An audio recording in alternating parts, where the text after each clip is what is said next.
Hello, we should be live. Morning, afternoon, good evening. If there's anybody out there, let me know if you can hear me okay.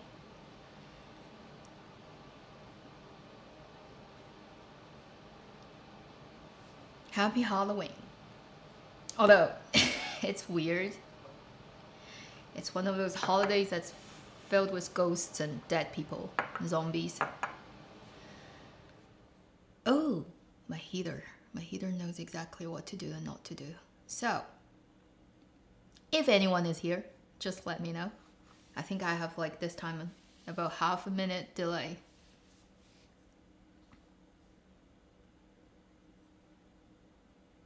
Oh, hi. D-Dar. Well, that's an interesting name. D-I-D-A-R. You're the first person. How are you? Yeah, if it's all working, that's good. I'm just trying to look at if people are hearing me. Yeah, happy Diwali. Yeah, okay. Yes. We have a lot of things running into each other these days. Today, I'll try to keep this not too long, like 2 hours, because I do need to go and do things after that. And it just happens to be Halloween. Because if I do it next week, it's gonna go into November, and it just means like I skipped October. I mean, already skipped August, so it's just not gonna look very pretty. That's why I'm doing it today. And afterwards, I would have to pretend I'm not at home, or because kids are gonna come around, and I don't do Halloween. I don't do anything decoration of my door. I just pretend I'm not home. And I just feeling like, I know it's just cute, but I feel like giving out candies in today's environment to kids is a really bad idea. Given the rate of obesity, right? Particularly North America is like capital of fat people of the world. And then it's bad for everything. Like, it does not do anything good for any children to eat candies, and not good for your teeth, not good for anything. Like, it literally does not benefit anybody. So that's why, like, I just feel it's just against my moral to give out candies to kids, you know? Also, when I was little, I just hated candies. It only worked like as I got older, I became like okay with desserts and stuff. When I was little, I was a weird kid.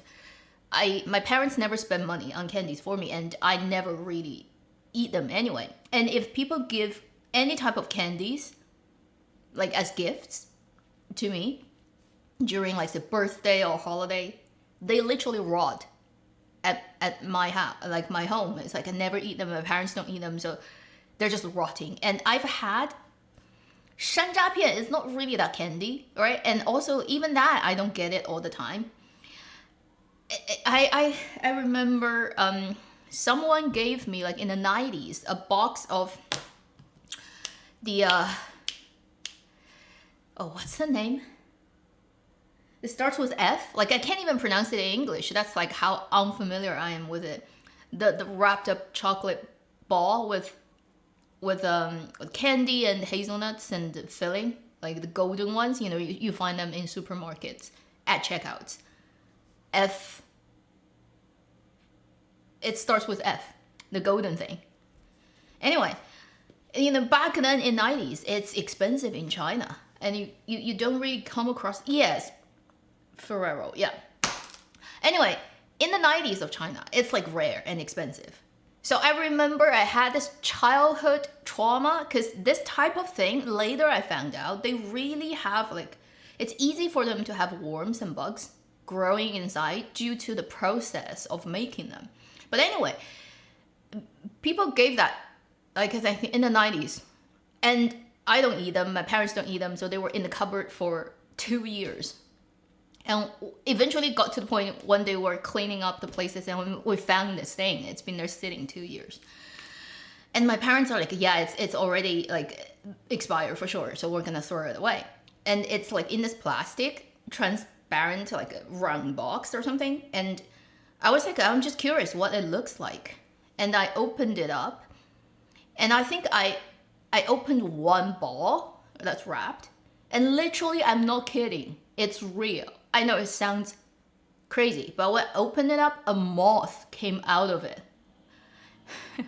A huge moth flew out of one of those wrappers in my face, literally like that. From that moment on, I just couldn't, like, this is like dead. Like, this brand is dead to me. Like, I mean, given like it's expired, it's 2 years, but there was a freaking moth in it. So candy, right? That type of candy to me is like trauma. And it's one of the things I remember super clear when I was little. So there's no way that it's not real. It did happen. I even remember what the cupboard looks like and that view, you know, because I took a picture right in my head of the moment of opening it up. So I remember what's the color of the cupboard, what, like where the window is, like everything. It's like, yeah, so candies. So we're gonna talk a little bit about Chinese dramas for sure. This month, October, up to now, everything is just pretty bad. Okay, I mean, unless you're a fan of certain people, of certain dramas, and you just love them, whatever, then you probably can. But I'm just, because I'm no fan of any of the particular people who got basically showed up in any dramas this month, and so I don't have the filter on anyone, and I pretty much clicked into everything that went live for a bit, and I'm like, oh, wow, this is disappointing. I think the only watchable one so far, October, is the Mango, Romance in the Alley. It's a pretty solid drama, but the problem is it's so specific about its time. It's late 70s, starting with 1977, and it probably will go like a decade or two, I think, into the future of those characters. So it will go to 90s probably, or early 2000s. Now, that particular time, the thing is, if you know a lot about what China went through during those couple of decades, and you've had families or your parents or like generations of people in your family who have very deep sort of connection to that period of like everything, and then they have personally lived through and they've told you anecdotal stories, and then it reads really, really well. Like, it's really well done. Like, the details of that drama is quite impressive in terms of if you're living in the late 70s in that type of factory community, what are the details? Like, how do you even go to toilet? How do you eat? What do you eat? How do you cook? How do you buy things? What are the limited resources like back then? And then how hard it is to just like live a normal but really not rich life. And all those details are really well captured. And then Yan Ni, Jiang Xin, Guo Xiaodong, and Li Guangjie, these four playing the parents, these actors are very solid. So that drama I watched, I think up to, I know I'm late to catch up the latest episodes, but I'm up to like 7 or something, and it's pretty good. I mean, that's a watchable drama, but I would say highly entertainment value, probably not, and it will probably speak a lot to my parents' generation because it's the life they've literally lived through, so it will have a lot of resonance. For younger audiences, international audiences, it may not appeal that much because you can't tell like if they are actually doing a good job of, let's say, capturing the 70s and 80s, because you don't know if it's accurate, right? But just for entertainment value wise, it's watchable. It's not bad, but it definitely is not idol drama-ish, so I'm not thinking like it's gonna get a lot of attention internationally. And only really from that, apart from that drama, I can't think of any drama that's like in any way watchable for October so far. Make video on Fans of Fortune. I watched 1 episode and a half. That's how far I've gotten, and I decided not to continue. So like based on 1 episode and a half, it would be like, do not watch this drama to waste your life. But then, is it fair? You know, like you haven't seen enough. But honestly, I can't bring myself to watch more. It's every second is a torture.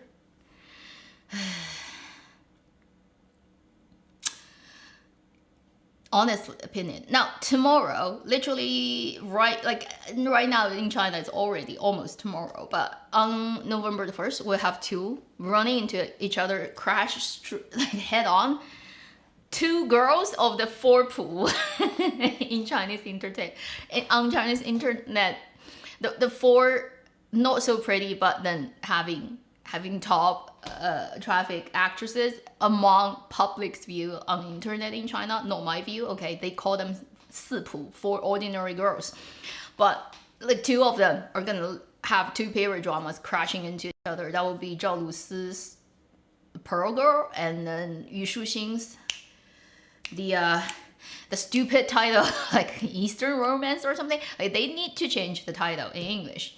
Anyway, it's the Ding Yuxi, Yu Shuxing one and Liu Yuning, Zhao Lusi one. They're both airing on November the 1st. Let's see which one is gonna come out on top, or like, are they both gonna crash, or are they both gonna be meh, mediocre, or I don't think there is a possibility of both of them being great. Given the possibilities, you know, like that will almost like both Trump and Kamala Harris win at the election, which is not gonna happen. So you're just gonna have one probably better than the other, but whether they're both bad, but then one is like slightly better than the other, or they're both okay, you know, like probably that would be the only two outcomes.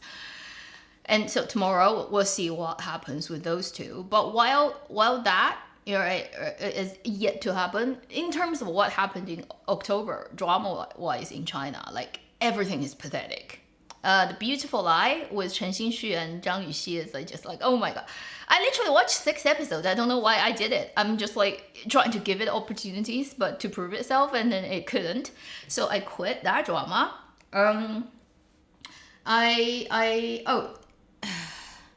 There is a drama that's actually not bad, but technically it's not an October drama because I think it went live end of September on Bilibili. And because it's Bilibili subscription, not that many people can watch it because there aren't that many Bilibili subscribers. But that's the 明日有晴天. If anybody has watched it, it's about a group of like young kids, high schooler age, who are all terminally, you know, ill, or they all have very serious health conditions. And they're in the same hospital, and it's a story about them. It's a pretty good drama. It's on Bilibili, and English title is you see, like I don't remember English title. 明日有晴天. Anybody who's watched that, if you know, type it out.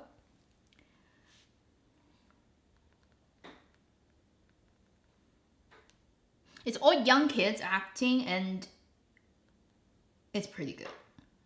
And they're all actually to a level known already in Dramaland. For example, the female lead actress, she's been in so many dramas as the younger version of the female lead in the past 10 years. Or Sunny Tomorrow, okay, that's like so-called English title. So if you're curious about a good watchable short 16 episodes contemporary drama, I would recommend you to find the Bilibili one that came out at the end of September called Sunny Tomorrow. It is talking about cancer, kidney failure, autism, like teenagers, but it's fun. It's like really well filmed, and it's a really good mixture of, obviously you have terminal disease, so it's not gonna be all happy, but overall it's actually a really well performed and written and a lovely drama. So I would say probably that's the one I would recommend. That would not make you feel like you're wasting your life watching. Bilibili, Sunny Tomorrow. It's only 16 episodes. And Love Game in Eastern Fantasy, yeah, that's the name. 黑白绝. 黑白绝. Oh, it's Duel of Shadows. Okay, that's the English title. I watched 1 episode of a drama. I quit. Like I said, everything that went live in October, I checked. Like I did my due diligence, and I got so disappointed. I just kept quitting them because they're bad. 黑白绝, the police drama with Yang Xuwen and Tian Yu and Hao Ping and those couple of guys. Wow, that's like who directed that drama? I didn't even bother to check because I don't want to know the name, because that's gonna, I don't know, like it's just gonna create a negative filter in my brain for that person. So in the future, everything he does, I have no idea. I'm just not gonna be happy to even look at the name, because if you watched 黑白绝, Yang Xuwen's police drama, there's no way that you wouldn't feel weird right from the get-go, from the first second. This drama is so overacting. People don't talk in this drama, they shout. And for no good reason. It's like a normal conversation they're doing and they shout. It's like everybody has emotional control problems. They all need psychologists and they are all acting in this way. It's like that whole drama, starting from first scene, everyone is wah wah wah. And I'm like, what are you people, like, are you high? Like, is everyone like on drug when they film this drama? Because it does not make sense for normal people. Even when you're a policeman interrogating potential like, suspect or whatever. It's like they've been drugged. Literally, it reads like that and everyone is like crazy and high. And I'm like, that's not the like Earth I know. It's not planet Earth on this timeline that I know that how people act. It just is odd. I watched one episode and it couldn't continue. It's just so weird. Like the overacting and shouting is so much that I'm like, I'm not watching this. Because it's my brain doesn't compute that that's reality. It's weird. Like everything about that is weird. So I quit. And it's I'd say that this is the only drama that I've ever quitted, but because of that, because it's so weirdly overacting, and I don't get it why it's like that. I can't continue watching it. It's extremely distracting.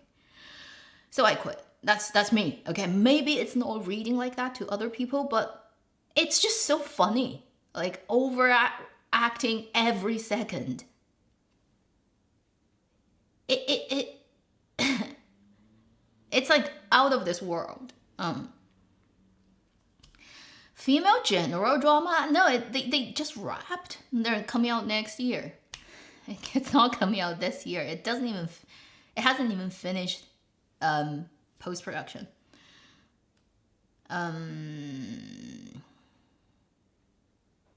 Chaoxiong. No, I don't think it's that. Also, like Chaoxiong, you mean like XYY DNA? It's actually not proven in any way, I think, by scientific studies that if you have that genetic makeup, it actually makes you a lot more aggressive than other XY. And it's actually not conclusive at all. So when people say, you know, like you're XYY, and then that means you're extra violent or likely to be a criminal, it's actually not proven at all by science. Just so you know, because I've actually looked into research on this topic. It's completely just like made up. You're my lover friend.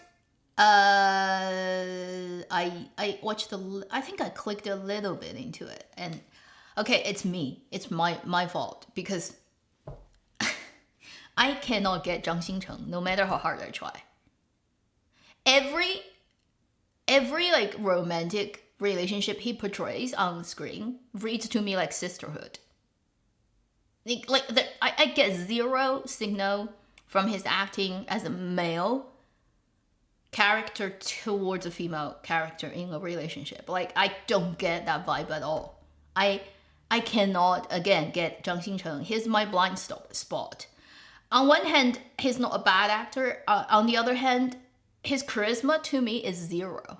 It's like completely invisible. So no matter how hard I try, I've tried multiple dramas, and I don't think he's a bad actor, but he doesn't work on me at all. So I can't watch his romantic drama because no matter how hard I try, I can't again get any signals. My brain just doesn't work with that chemistry. It's like it does not work on me. No matter how hard he try and who is the female lead, Zhang Xingcheng is my blind spot. I don't know why. It's just how my brain is wired. I can't control it. Fans of Fortune, yeah. I've already said that at the beginning. I can't watch it. I mean, I'm gonna go into a little bit detail about each of them later. Actors Rhapsody Scene 2. I think I got to halfway point. Yeah, I didn't continue finishing it.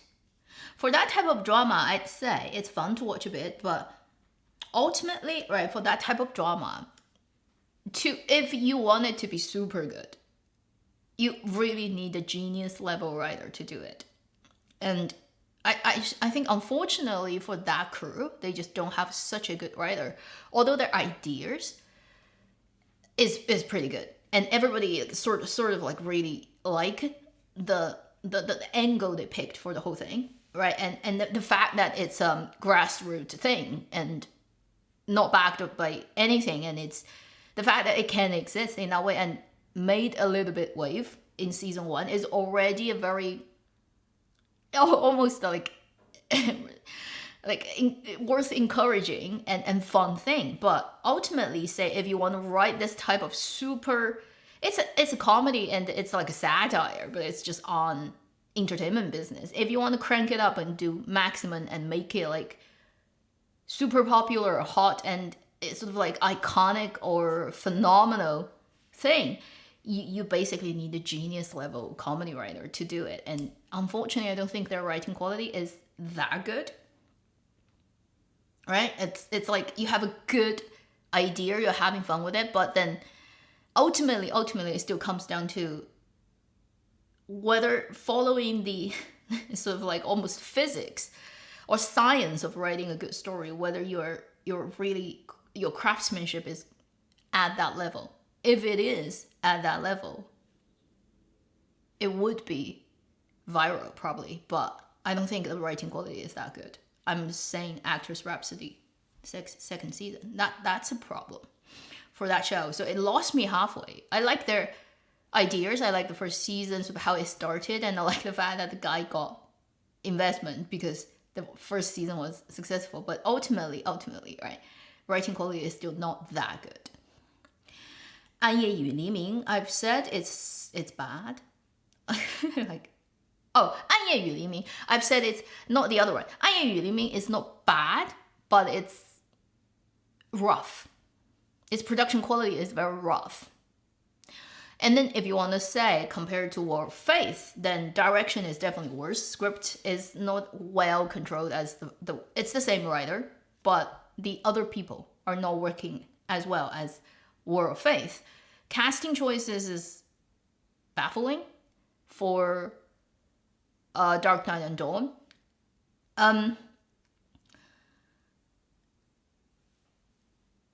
For casting 聂远, he's a good actor, but I think the drama didn't really do homework. Neither him nor the director did enough homework of, say, we're playing a specific role.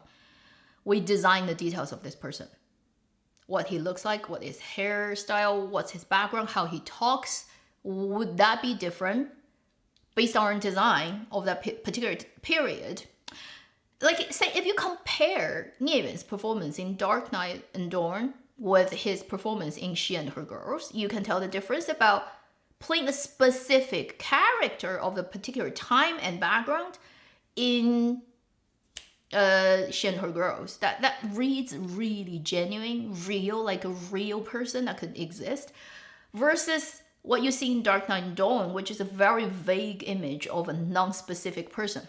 That's how I would put it. And I think that comes down to homework of the actor, but also director, and how much time you have prep and then how much effort you put into the production.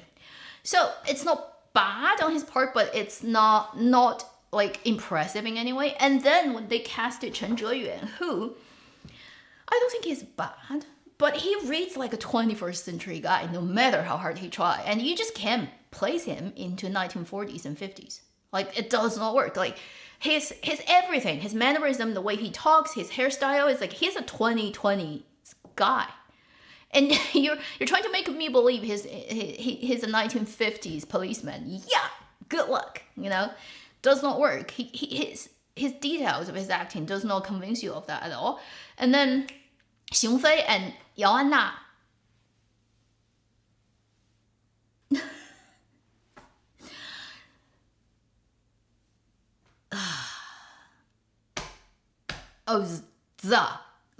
Yeah, can't watch it. So that drama is, as a Dark Knight and Dawn, as an espionage drama, script-wise, it's not completely ridiculous. It still follows the logic, but in terms of casting and details of and actually just the work they've put in to create characters just don't quite work. Like people are vague, general, average, or non-specific and not accurate to the time, and then some of them acting just does not exist even. So again, it's a drama that I watched about up to like 10 numbers episodes, and I quit because I'm like, yeah, no. No. Okay, so bad month for sure. Thank you, CB001. That's such a that reads like such a generated name. Automatically assign name. Let me read some chat. Okay, I missed quite a bit. Okay, I will talk about these dramas specifically one by one later. Right now I'm just casting a wide net and just briefly brushing all the ones that are ongoing.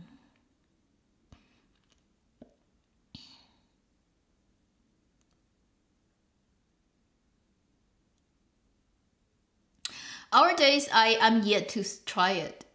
I know, like, okay, I'm just a little bit worried it's gonna be a lot of 鸡飞狗跳 too. Some overblown family drama. It kind of reads like that, but I haven't had time because I was watching Alleyway.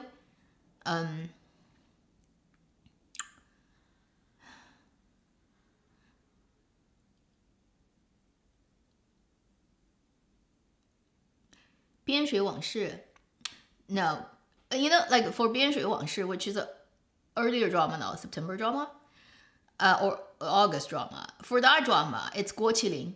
He's the problem that I couldn't continue watching. Everybody else is like, okay, but I can't keep watching because of Guo Qilin.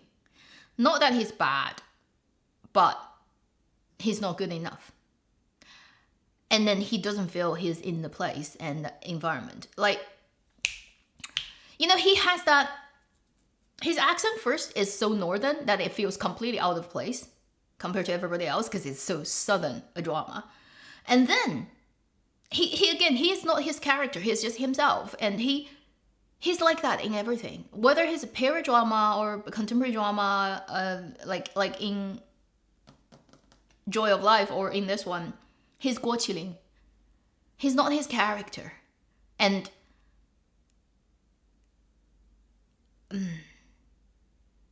he doesn't understand what acting is, I would say. He's a 相声 performer. He's not an actor. He needs acting. Like, I don't think he's talented naturally to understand what acting is. And then he never got proper training in actual acting. And he's there because he's the son of that guy. And honestly, that's why.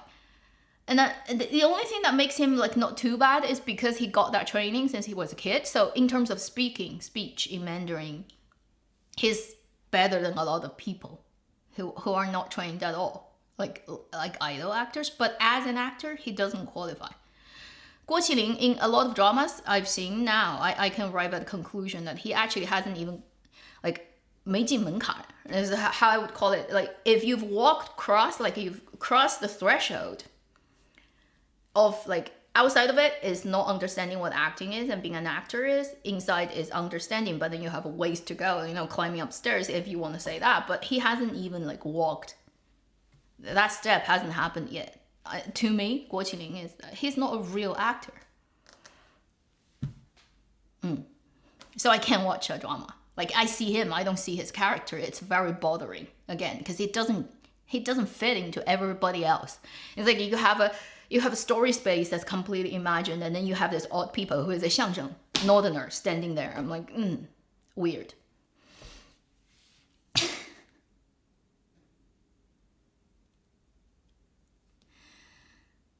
Okay, so we're gonna go through one of those each drama specifically that I've watched, okay, recently in October.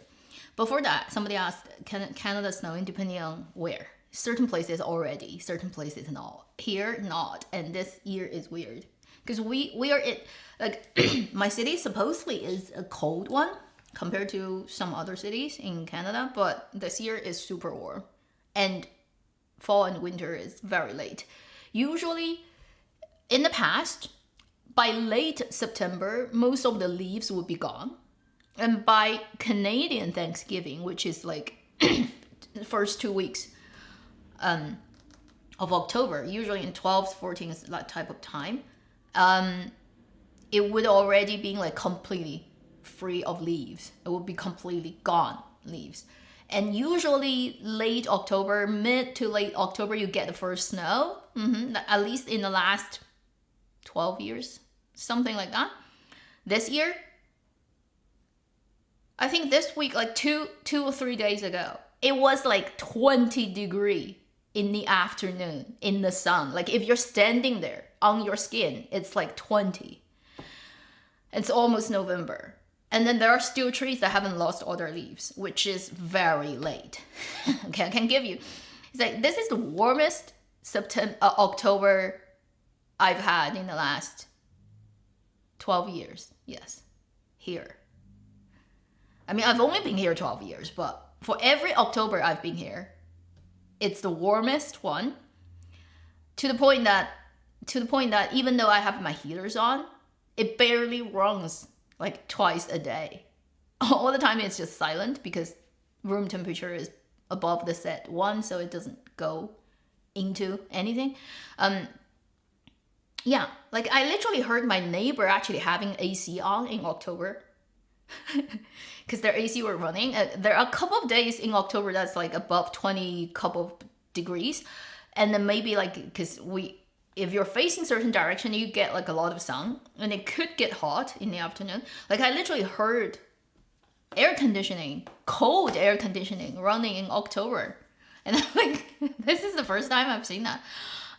I don't need to because I'm in a place where I don't get a lot of sun, but it's odd. This year is super warm for Winnipeg. I think if you happen to be a Winnipegger, right, watch my live stream, you know what I mean. It's the warmest one we've had in a decade, for sure.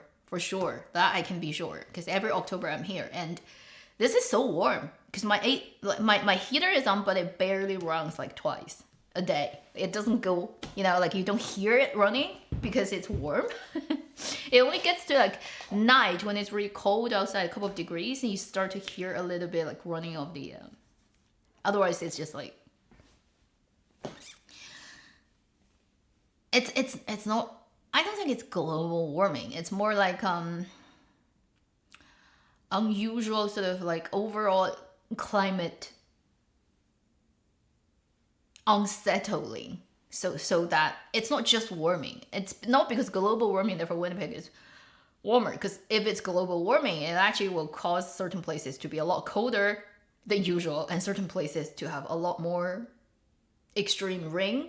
Right? That's more like what global warming would do instead of just raising the temperature stuff. But anyway, it's weird. Also, like I think right now in Asia, there's typhoon, but like in November, like around the areas, usually you don't get that at this late of a year. It's ongoing really crazily. So that's like you can say that's a result of global warming because of the all the ocean current going out of whack and stuff.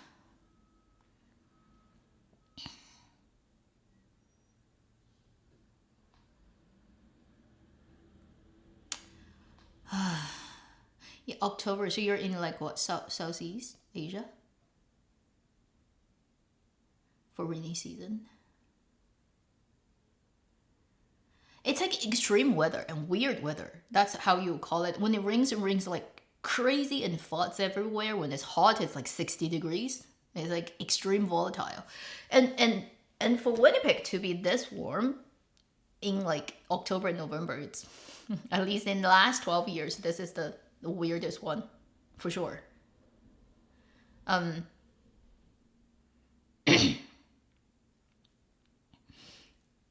Princess Royal, I didn't finish it. I watched it, until like late 20s, I think.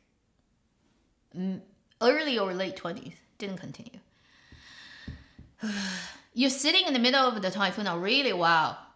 And like I heard, it's gonna go to It's gonna like it's in Taiwan right now, and then it's gonna move to like south of China. It may go to Shanghai. It may not. Like I don't know.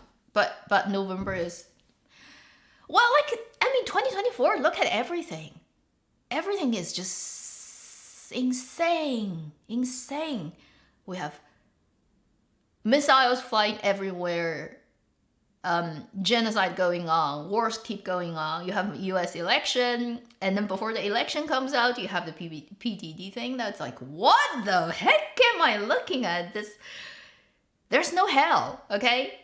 Earth is hell. Like we literally live in hell. I can't imagine hell being much worse than this because I don't know. Some people like the people who do things in this world, like the level of evil. It would shock the hellish beings if there really is a hell, like in a religious sense, where there's fire and all the demons and going like, I don't know, whacking people all the time. At least they do it in broad, like, you know, like on planet Earth, there are people who do things that like exceeds the level of evil that you can imagine in any sort of religious level of hell, right? and I'm like, this is like insane. Like in comparison, who cares about Chinese drama land? Honestly, good drama, bad drama, it's like irrelevant because look at the shit that happens in real world. It's like, and I don't know, like every day I look at the world, I'm like, this is like, what the heck did I sign up? Like, why did I sign up for this? It's unfair that like you get like your memory gets erased, right? When you get born, most people at least. And I'm like, I can't remember why I signed up, and I don't understand why I'm here. And I'm like, I must be maybe I got drunk. Or I was high and signed a contract of being born at this time and on this planet. And now I'm here, I'm like, shit, that was a stupid decision.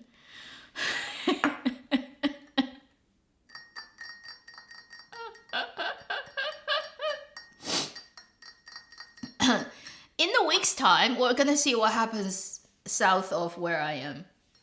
And if you're from there, I pray for your sanity and safety.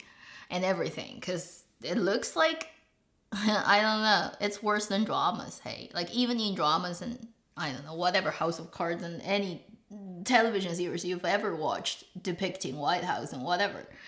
It's like even dramas don't go this far. And then you look at the reality, it's like, you scriptwriters have no imagination. Because look at what we can do. For real. For real. US election is just such a show. Wow. The biggest live variety show that actually can have huge consequences on the planet, right? That's ongoing every day. And then you're looking at it, this couldn't be worse. Because if you're writing a script, you wouldn't do this level of craziness. But then it's actually happening. Oh my God.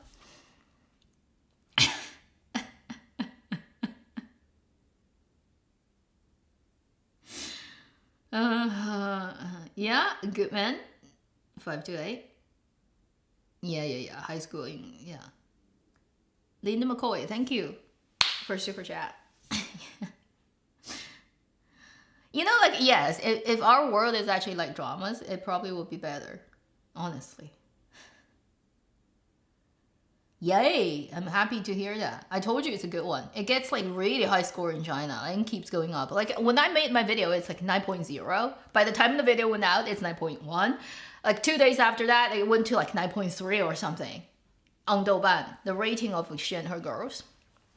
It really had that old-fashioned revolutionary optimism thing that was for a time the mainstream of China's content. Like, let's say from 70s, 80s, 90s, right? That energy of like, no matter how hard it is, we band together and we can get it done. That very positive attitude and energy, and get things done. You know, people go out their way to get things done. That feel is like, yeah, like we're restricted by this and that, but we don't complain. We figure out a way, we get it done. And That's really good energy, and it's like very rare now these days for any drama to anywhere, not just in China, like everywhere you see content being made, dramas, films, it's usually talking about it's the other side. It's the more negative energy thing. It's complaining, right? It's talking about everybody is trapped in their little bubble, and they're all just like lamenting, right? The pathetic state of being of themselves. And think about films and televisions and everywhere, right? Whether it's South Korea or let's say even like dramas from Taiwan, or like you have like American television series, or like every places, like you look at those things, it's like people just don't talk about those. Maybe, I don't know, they think it's like out of, it's not fashionable, it's not deep enough, it's not analytical enough, it's not high end, it's not psychoanalysis enough, and they just don't do those simple positive energy thing anymore. Everyone is just so 阴间 underworld. Dramas, films everywhere. Like, you know, like you look at like Joker, right? Like Joker 2. It's like, it's just so, I mean, it makes you look like, what's the point of living? Like the whole world is all effed up. Everything. And then She and Her Girls is completely opposite. It's just like, it's so good to see that. It's like the only white sheep among like all the black sheeps. So it gives you that energy, is like you need it, right? Joker 2, yeah, postmodernism. Deconstruct everything. You know, like we should every time when I look at that, you know, like you should, I'm just thankful to being a Chinese. There's this origin story of Chinese people, which is, can we farm the land and grow things? Like, if we can solve the problem, let's go back to farm the land and grow things. If we can still grow food, it's still okay. Like, life can still continue. So can we grow the grains, grow the vegetables, get the chickens, get the cows running? Like, forget about all those meta thing and crazy, like whatever, conceptual, high-flying concepts. It's like, can we farm that land? And find a new like you find a new planet even. It's like the first thing you ask is, can we farm that planet? I just find that, like, you go back to that, it's like, I have grounded myself. Like energy, like grounded. Because at the end of the day, being a human, like in this 3D dimension and having a physical body and a land-born animal, you know, like at the end of the day, if you can still farm the land, it's not yet the end of the world. So last thing you can fall back on is like, can we farm the land?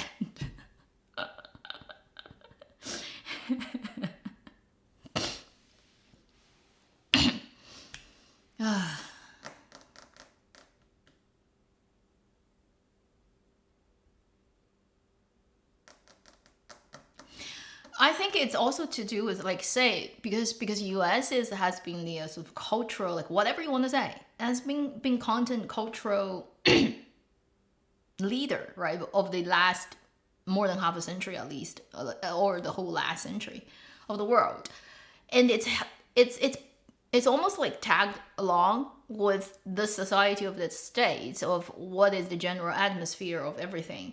That also the content creation moves along with the same style. Say, during the time when everything is rosy, when US is doing super well economy-wise, and everybody seems to be having really like American dreams, and your middle class is actually really middle class, and one working parent can like run a whole family, like it's everybody has a car, has a house, and it seems like Simpsons world, right?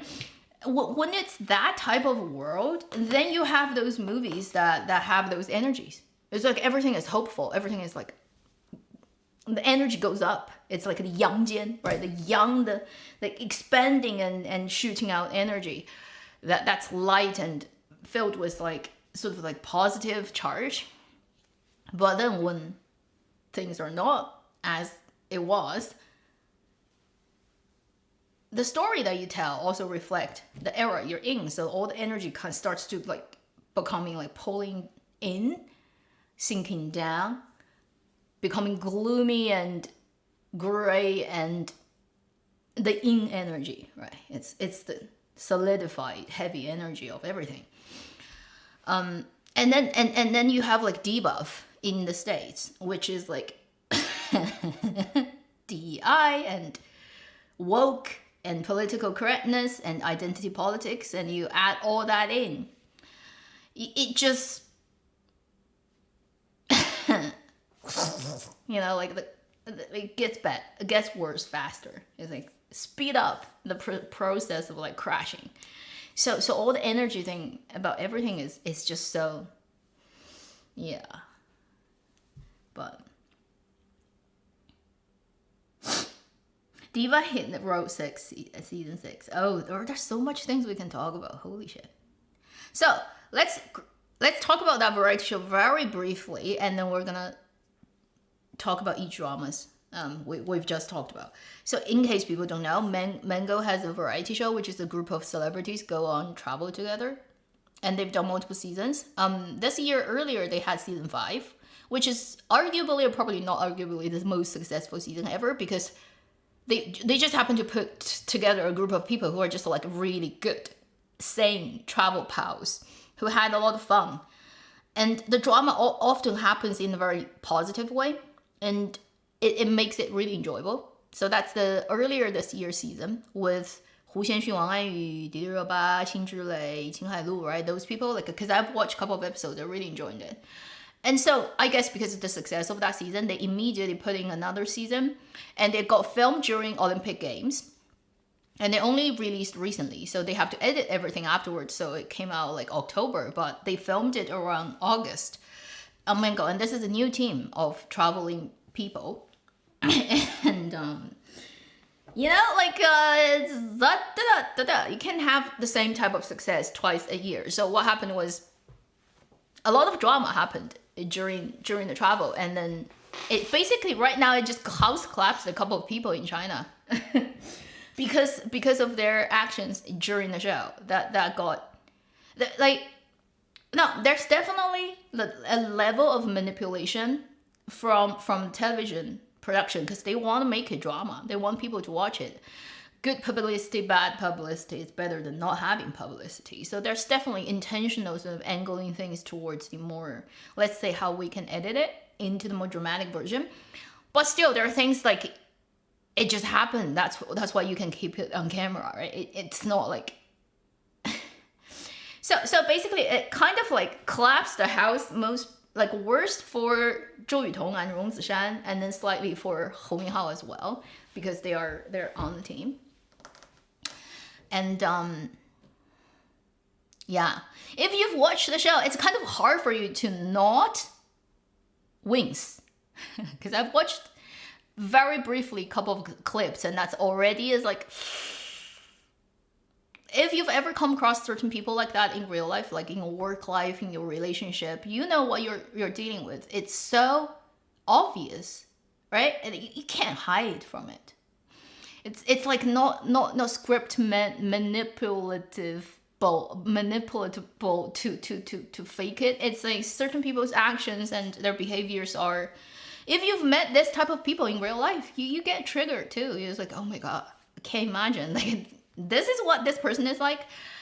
So all filters shatter right in that instant, and it's pretty bad, I'd say, for certain people. But then again, that made them like noted, getting noticed. At least you're famous for one reason instead of not being known at all. So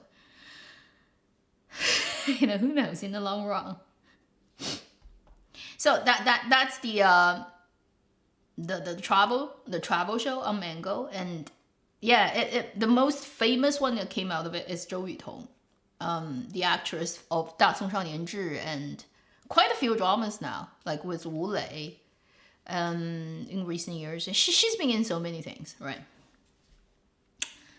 Like on screen, I am okay with her. I don't have a huge problem with her performance or anything, but she's not like anybody like I'm super interested in either. And before this whole thing, I have no idea because like I'm not fanning anybody, so I don't follow her news. I have no clue. But after watching that show a little bit, I got like there's definitely a level of script that exists, but then again, it's like I don't think anyone, if they are consciously aware of how bad, like being portrayed as a narcissist, would do to you. If you're not that kind of person, I cannot imagine you taking on that role. Because it's not a character you're playing, you're literally playing yourself. So I don't think any sane person would be agreeing to a script like that if they know it's not real and they're literally faking that personality. And honestly, I think for very NPD people, it's not possible for them if you're not one, it's impossible for you to fake one very convincingly. And if you are one, it's very hard for you to fully hide it because you have to be such a high functioning one to fully hide it. And the reason that NPD can be recognized is because they cannot fully hide it, right? And if you can, then you're not really like, you're another level of like what, and like high functioning, like I don't know. It's just like really, I don't think it can be faked to that extent, right? Is there dramatization? Probably, but fully faking it for someone who's not such a person to like, you can't do that. And if you've watched those clips, you'll know what I mean. And it's just pretty. If you've ever dealt with a narcissist, like a really high, like really cranked up one, it's so easy to tell, and immediately you're like, you just winks. Oh my god, what did she do? If you've ever come across super narcissistic people, like that's what she does. And it's in everything. It's like every word they say, every action they do, every facial expression, and how they deal with the situation. Like, it's not hard to tell. Like, that there are people who are like that. If you live long enough, like if you're only 2 years old, you probably have no clue. But say if you're 20, you probably already have met a couple. It could be your parents already, you know, like, or your uncle or your aunt, and your cousin, your schoolmates. And when you go to work, your colleagues, like if you come across really, really NPD people, oh my god. Oh my god.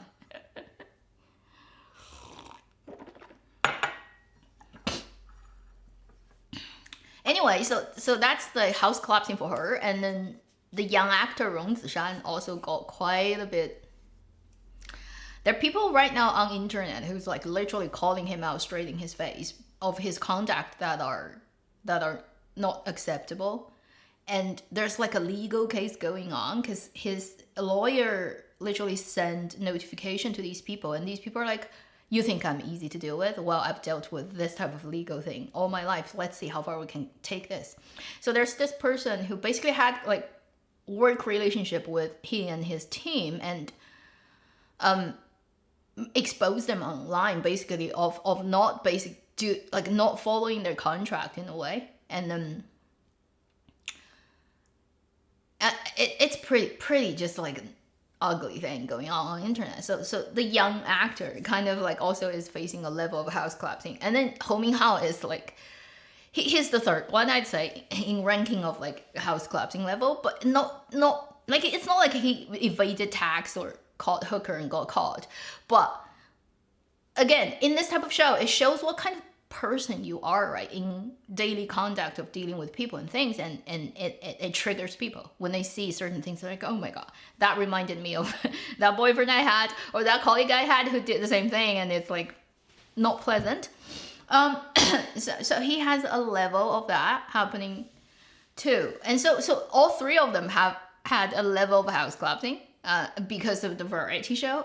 But is it gonna just destroy their career? No, probably not. Because the thing is, if a person is like that in a variety show, that means they probably are like that in life as well. And then they've been in this business for a while, okay? And they still have jobs, which means everybody who works with them or give work to them or still have a working relationship with them? Probably no, they are like that. But then it still doesn't stop them from getting jobs. So it's not going to be because of the variety show, then they're not going to get work anymore, because in the industry, everybody knows everybody else. And then what kind of person you are, if you're actually working in the business, you all know.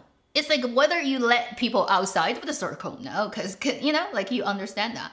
So if they already have jobs going on, it's not like it's going to cause them to lose all jobs. No, they're going to still be working, okay, in their own whatever previous circles and ways and things. And life is more gray than black and white. So it's not like they get banned or canceled. They didn't do anything illegal, or they didn't like red tape like in China. No. So it just basically probably shatters a lot of people's filter on them, I guess, and then move on, because we have there's always new faces to look at in the business, and there are always new dramas and melons to eat. It's not that important at the end of the day, if it doesn't concern you personally, right? They're not like murderers, and they didn't do like illegal things. But then if you have like unreasonable expectation of them being saints and perfect, then this type of show would just show you, well, think twice, or just don't even ever bother to project, right, on any of those people that just because their face looks pleasant to you, therefore you think they're good. Halo effect and all that, and in reality everybody is just as despicable as as they are, okay? So you know,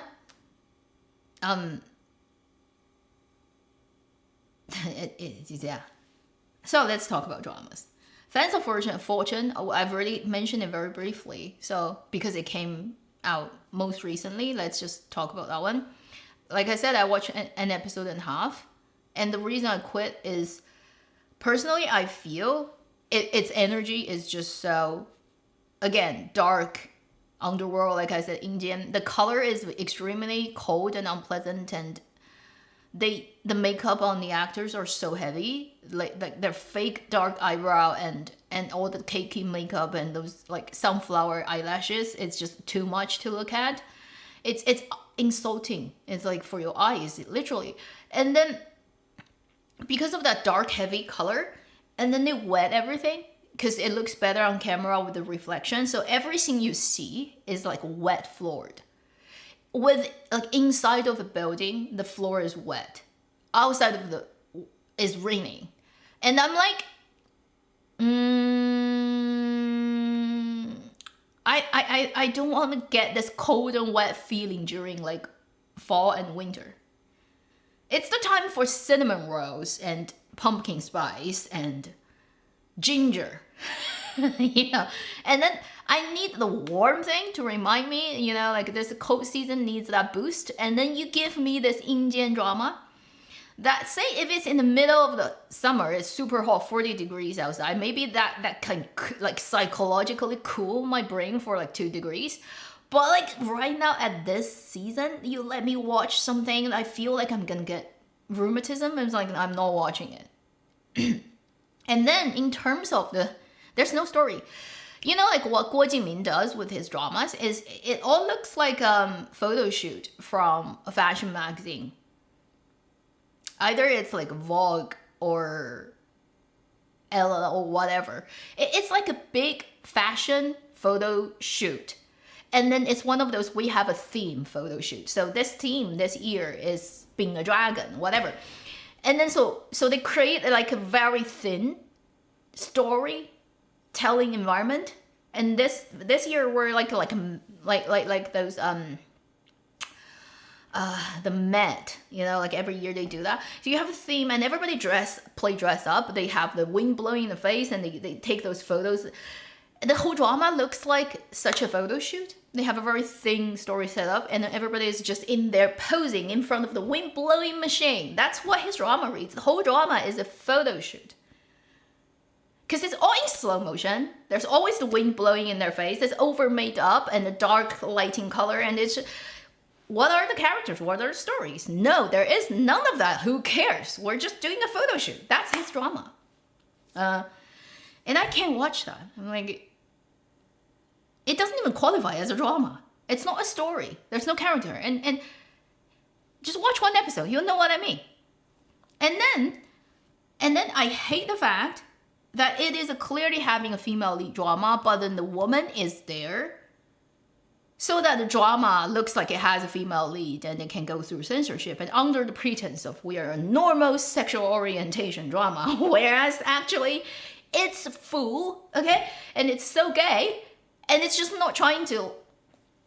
It like, the girl gets used as a token in the drama to say we have normal, but then every shot and every line and how the actors speak and act by the direction of the director is trying to sell the guys and guys and guys and guys.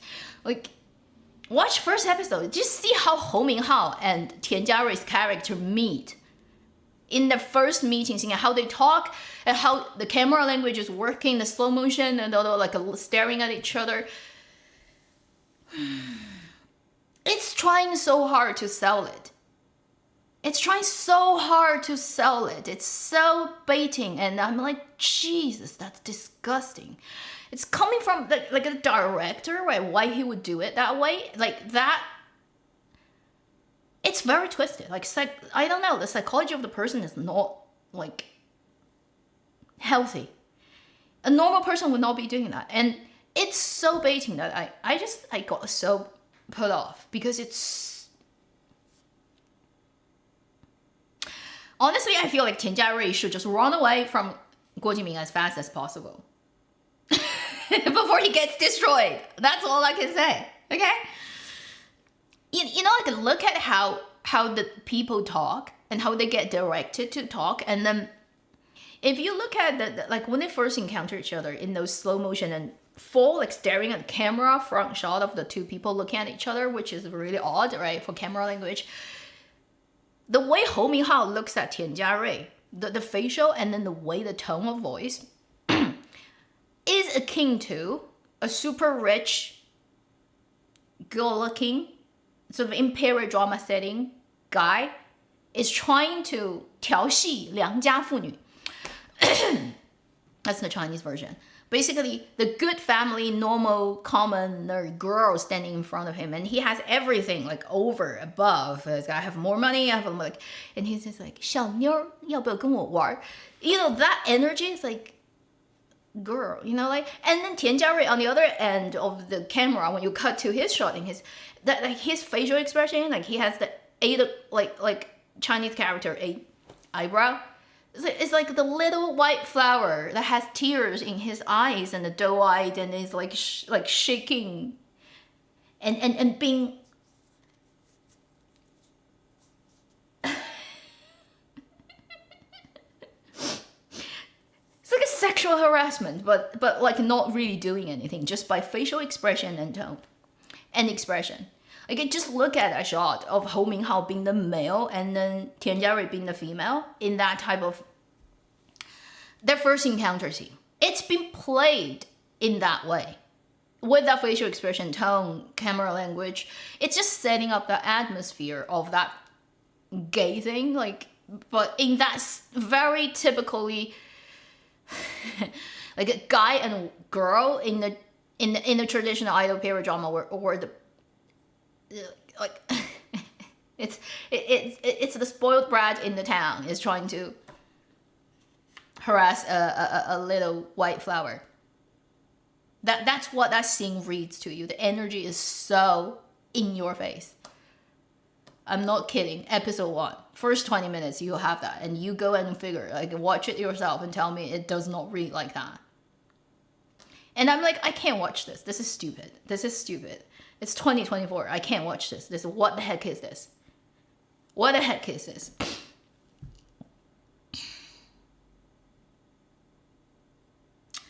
No, it's Guo Jiming, you know? Everything he does is tiny times, but it's tiny times. He had like tiny times movies. That's tiny times 1, 2, 3, and then he has tiny times in in the looking very like faking the Japanese vibe version last year in My Journey to You. And then this time it's the tiny times of the demon world, right? And then in the future, whatever, like tiny times of what Western fantasy, because he's done one, like the movie 绝技, those one that's like AI generated face and whatever. Those like Western fantasy version of tiny times. And now this is just tiny times of a demon and yaojing and whatever world. In the future, he's gonna do other tiny times, but it's all tiny times.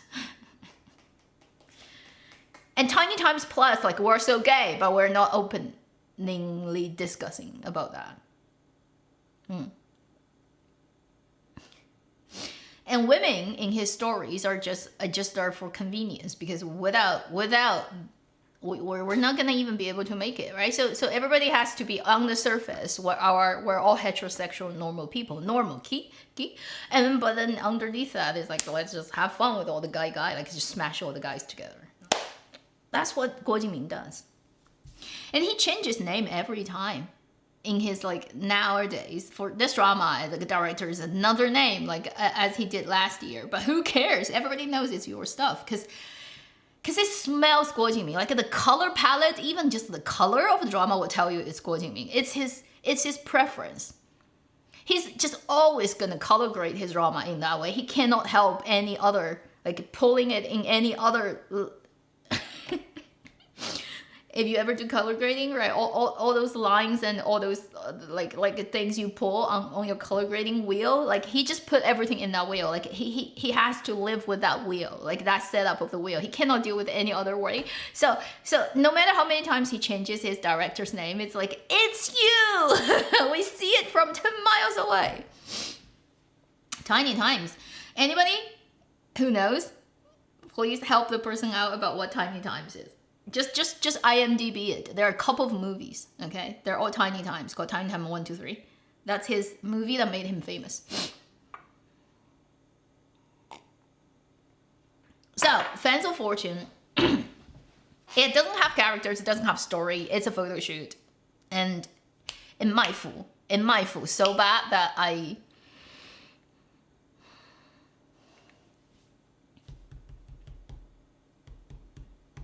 I need to eat a tablespoon of cinnamon after watching that, which is a bad idea. You cannot do that. It can actually kill you. But I'm just saying, you need spices to literally after that to warm yourself up, because your soul feels it's like drenched in rain, in cold November, in mud. Okay, that's how bad it feels. Imagine like you have like cotton padded coat on and you fell into a November North Hemisphere river. And it's all mud. And you climbed out. And you have to stay in that for 2 hours. Like that's what it feels like watching his drama. And I'm like not watching it anymore. So that's the end of it. Kill Me, Love Me. I watched up to the point I made my video. And I didn't continue. And I'm not gonna watching it anymore. It's like I said in my review, it's like, it's boring. The worst scene. You know why the double did better than this one? Because it's not boring. It's silly, but it's not boring. Double is not boring, okay? It's just like, it's like mellow and crank it up to top and it's ridiculous, but at least, you know, every minute something is happening. Whereas Kill Me is, nothing happens, okay? And 向左. So, yeah, that story, like the worst thing you can do, like I said, is being boring. Okay. And then, like, if you're so not having content, make it 12 episodes. You made it 30 episodes, and every episode is like, it's like, this morning I get up and I ate a cinnamon roll, and I had a cup of coffee. 12 o'clock, I had a sandwich. It's like the drama is like that. Like, who cares? You can write that, like, you can write 10 million characters of that diary and it's still gonna be like no point of existing. So, Kill Me, Love Me is a boring one, and don't waste your life on it. Really. I still feel like if the drama, like if there could be a period drama, that's just like the first 2 episodes of Blossom. with Liu Xueyi and Zheng Hehui, I'd be so happy. Those two characters and those two actors, like in their character, in that particular relationship. You know what? In an ideal world, there will be a version of Blossom that is actually these two actors carrying out the whole story till the end of it. And it's actually properly written, like for that female lead and that male lead. That would be so good. With those two people, Liu Xueyi and Zheng Hehui. Because that worked and it's beautiful. And you know, like for little romantic period drama, it'll be so much better than every crap I've seen this year in this genre, honestly speaking. Unfortunately, we don't have that good fortune. So that's that one. Let's see. What are the ones we need to talk about? Because there are quite a lot.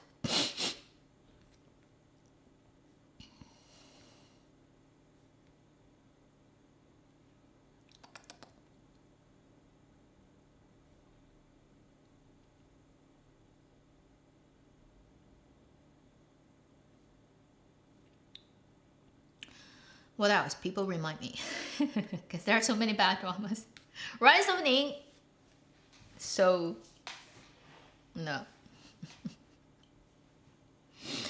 These dramas are written, I don't know by whom, but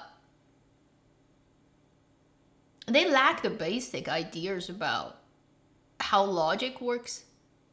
Like, they all need to go back to, like, I don't know, high school or middle school to, like, relearn the basic functioning of how things work in our world, which is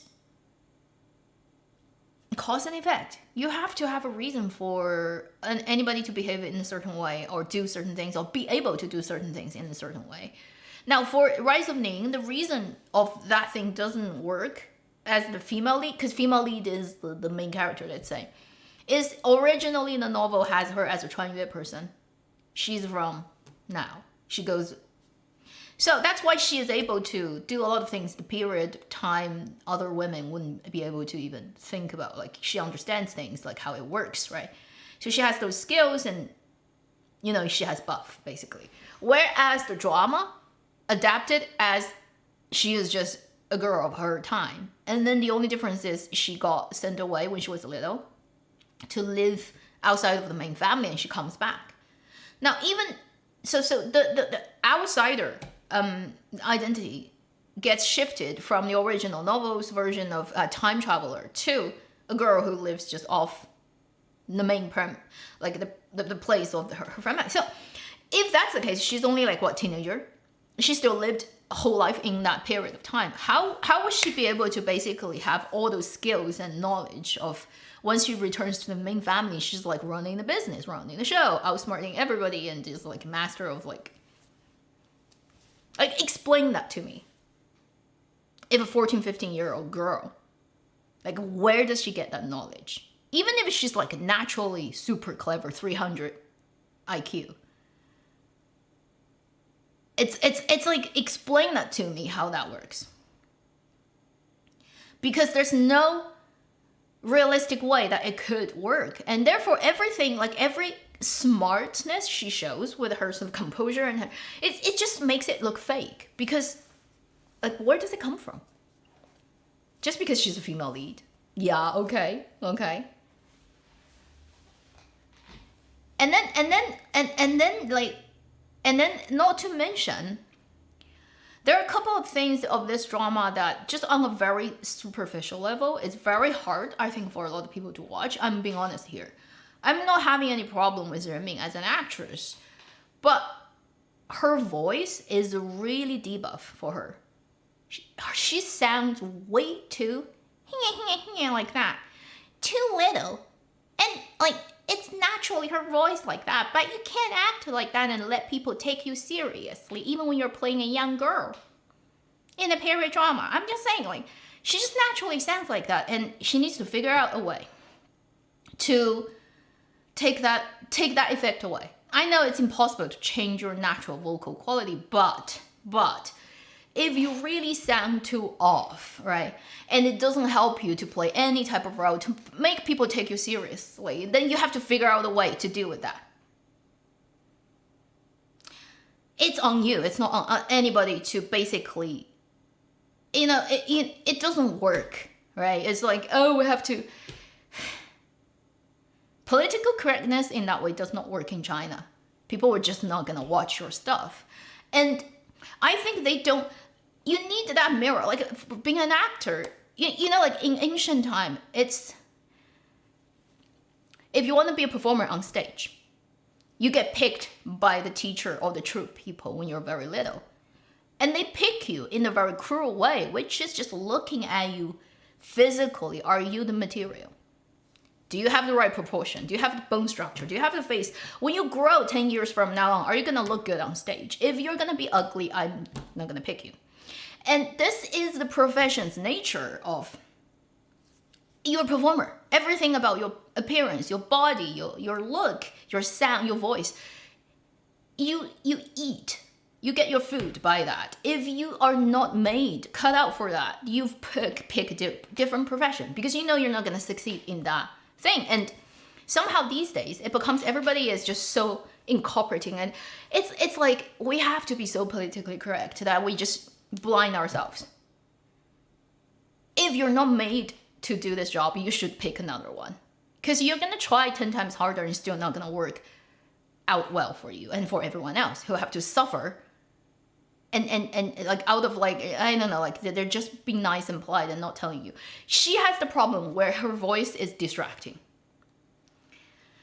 And at least that works like that for most other people, like audiences. For most people who hear her talking, feels a bit odd. Like it just doesn't work for an actress. Whether she's playing young, old, period, contemporary, it tends to not work. And it's like Achilles heel. You either figure out a way to cancel out that effect on other people, or you don't do this profession. You do a profession that doesn't require you to have this good enough, like acceptable voice.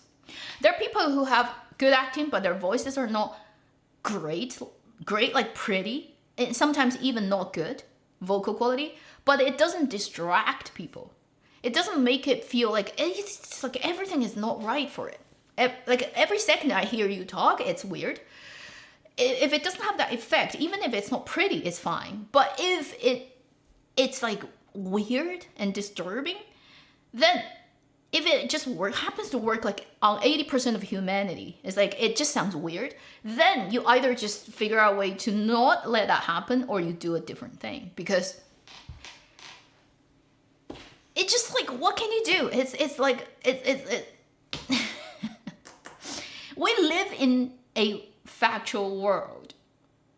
You know, like why there's a vocal lock. You know, you can talk and unlock something because it's recognizable and it's personal, and it's just, if you cannot change it, then you cannot do this. And somehow in every other profession, it is accepted, but then when it comes to acting, people just like, anybody can do it. Why?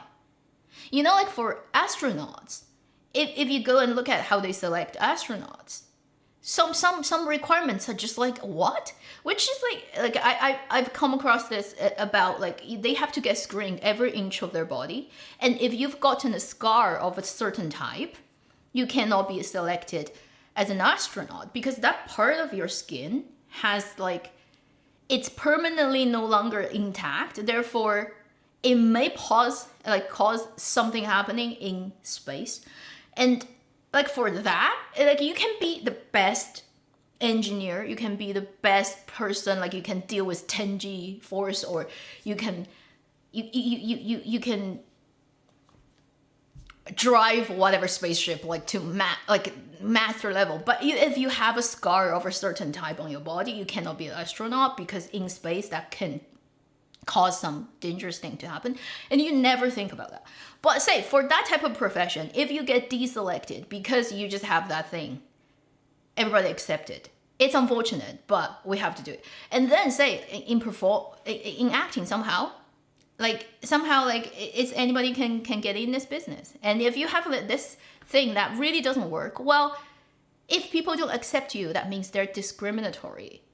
I'm like, why? why is the benchmark so low for this business? So for me, I don't have personal problem with like Yuan Ming. Sometimes I think her acting actually works for certain things she's been in, but I think overall she has a problem of her voice that needs to get sorted out. Otherwise, just it's always gonna be a problem. Every time you show up, people are gonna talk about you sound weird.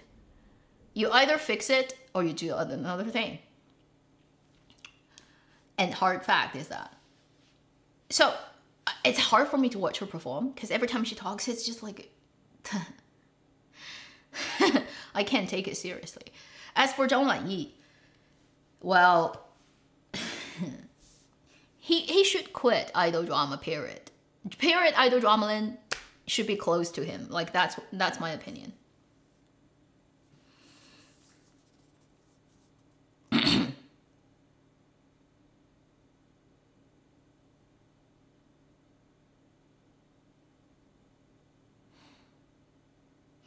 It's very hard for me to watch Rise of Ning on the very basic level, which is neither of these two leads are pleasant to look at or to listen to. Or even just neutral. Like, just not bothering me is not hard. For her, it's her voice. And then the fact that her character acts in a way that doesn't make sense. For him, it's also the face. Honestly, he doesn't really work for idol drama. His voice is just also not that good, but like more bearable than the female lead. But then Zhang Lanyi, I don't know, like he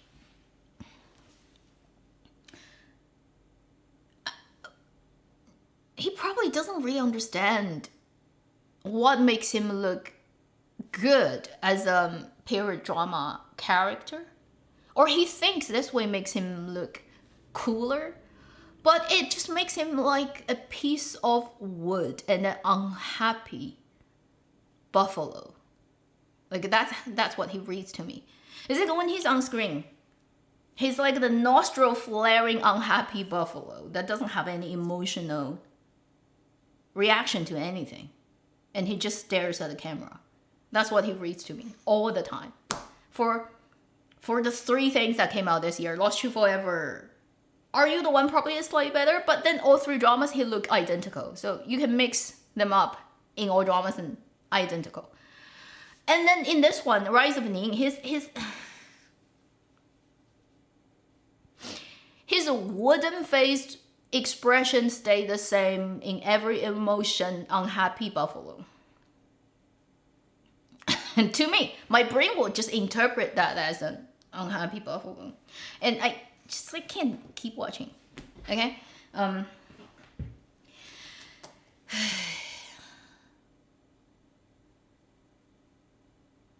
You know, when Song Weilong is wooden, at least he's pleasant to look at.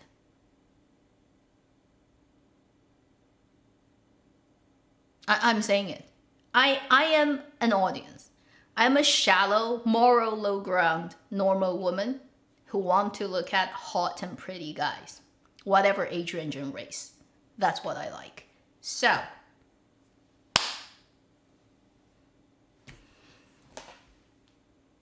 Song Weilong, bad line delivery, cannot act, but at least he's pleasant to look at. You know? This profession and career has some hard requirement.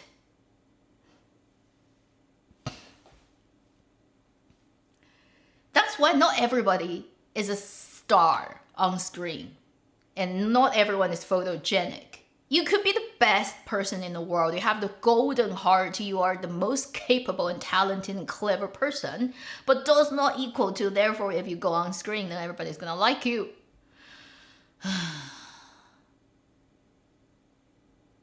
You know, if I were born like a lot more photogenic, you know, I could go and be an actress. I'm not an actress because I am not photogenic. And that's just a fact.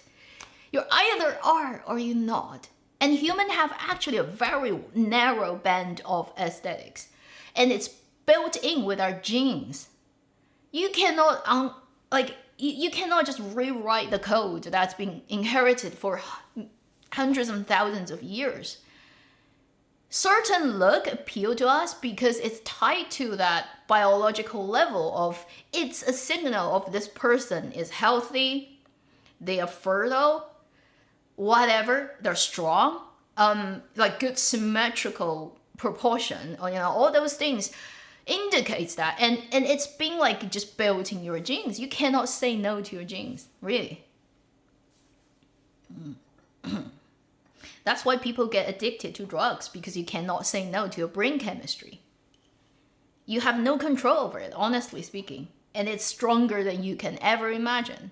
If you've ever had any hormone problems, right, like if you're sick in anything, and you've ever had abnormal level of any type of hormone in your body that's like 100 times more or less than normal, you will understand what I mean by you have no freaking control. What you think, what you feel is completely just so dictated by that. And so the hardwired,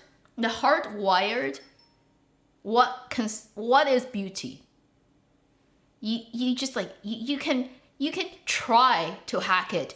You can try to convince yourself. But at the end of the day, when you're like, at the end of the day, you're like in your bed and you're like doing TikTok at night before you go to sleep, you're still gonna look at the pretty ones. I'm just saying. And it would be stupid to ignore that. And to think that you're so above it. I need to go away for a bit and then I'll come back.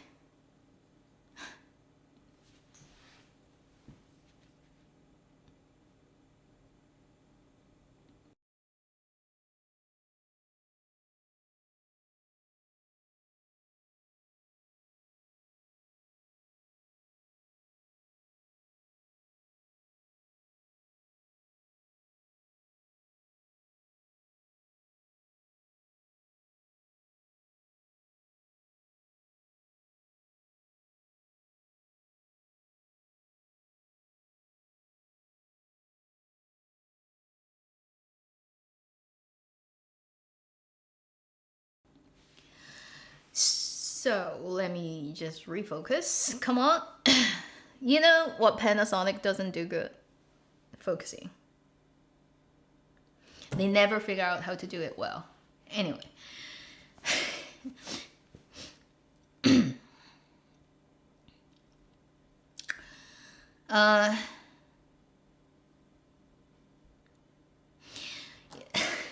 Wang Anyu.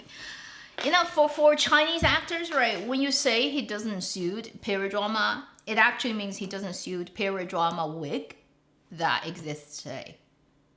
Because guys naturally don't have, these days, most of them don't have long hair naturally. So they cannot have the top of the head basically using their own hair because it doesn't, get long enough.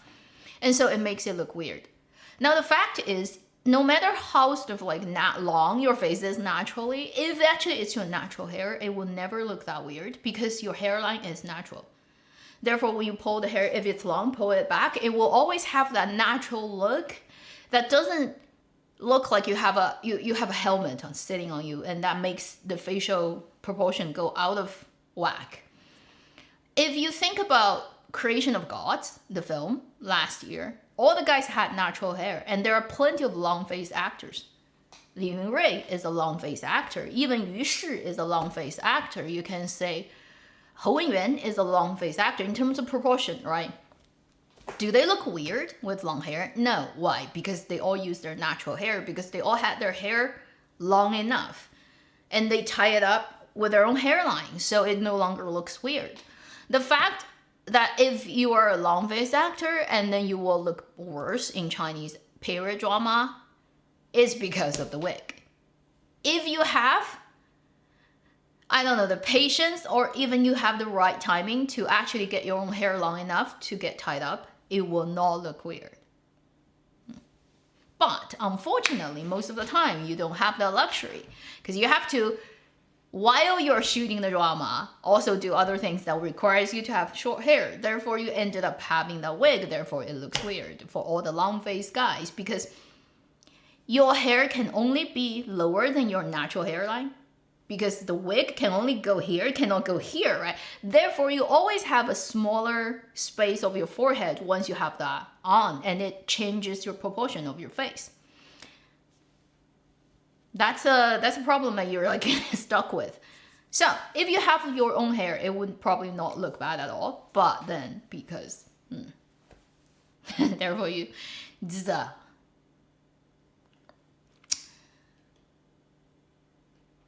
and also Chinese idol dramas gets produced at such a fast rotation.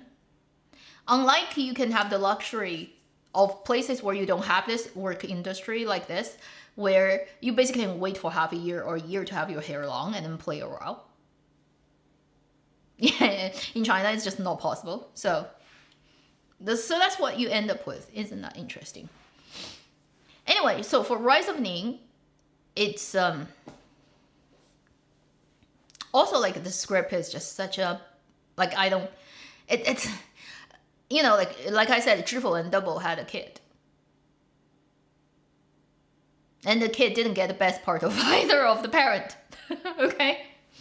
So Rise of Ning is like, yeah, Minglan, story of Minglan and the Double got married and had a kid, but then the kid got the worst part of both parents. That's what that drama reads like to me. So didn't waste my life on that.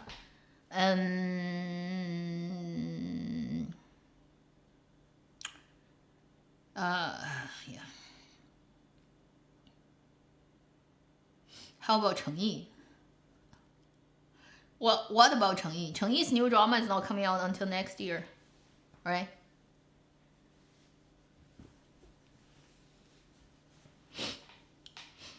Honestly, I feel like Cheng Yi himself is like, to me, is like, I don't have preference, but I feel his fans are pretty insane.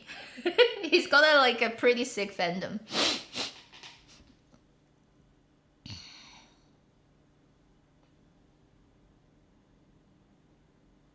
Is Renmin and the director still dating? Are they? I have no idea. Like I say, I don't catch up with these things. I don't know. Are they even start with? I have no idea. Snowy Night, Timeless Love. Boring one, I'll really? Like I said, that drama looks so bad. Like after first 6 or 8 episodes, I just like, I couldn't, no. It's CG, it's so money laundering. If you're saying which drama looks most money laundering of October, Snowy Night is. It has some unforgivable CG and green screen, and then, you know, I have a huge problem with drama director, cinematographer. I don't know, like for this production, for example, who made the decision of shooting it with that focal length and those sort of screen, like those camera language, but say if it's completely up to the cinematographer, then that person needs to be fired. If it's completely up to the director, that person needs to go back to film school and just watch a lot of other films and figure out like how to actually use camera. I, for the life of me, could not understand for an idol drama, for no good purpose, why would you want to film your main leads on a freaking wide angle all the freaking time? Why? Why is that the case? Like, explain that to me. What is the logic behind such action? Because I do not understand. You know, it's hard physics, which is humans don't look good on a wide angle lens, particularly when you press them close right up to the lens. It's just gonna make them look deformed. And then the sides of the frame is gonna be so warped that anybody standing on the side of the frame is gonna look really, really bad. Why would you want to film an idol drama with that angle, with that like focal length? And then they shoot it with all the weird angles you can imagine, like from the bottom up, wide angle on a person. Like, where is your 50mm or your 85? You know, like even if you're shooting with a telescope, like those actors have like strong enough facial feature to not get crashed into a flat face. So why people use wide angle on the face? You know, like it's just gonna look. Right now I'm like close to 35, I think. with my lens. If I do this, it's 24. Okay? And then I'm like just sticking my face like that to like, does that look good? Tell me. And if I'm staying on this like end, I'm completely warped. Like my face looks weird on the two ends. And this is 24. And they literally just use this on like Zheng Shunxi and Li Qing all the time. You look like this. Like it looks really good, hey?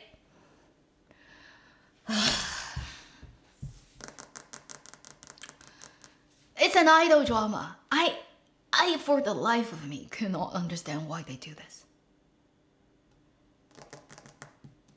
Not to mention a lot of those shots, the background is just green screen. Why? Like what are you trying to make people see? You're gonna cut it out anyway.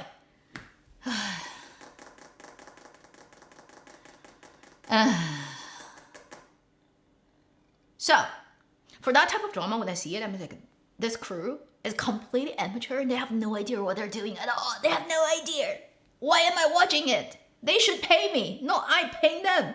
Okay? So, the frustration. That's why like I can't watch a drama. Like I watched a couple of episodes, I'm like, and I'm not watching this anymore. Zheng Shunxi needs to play a contemporary drama where he speaks Cantonese. He needs that to save him.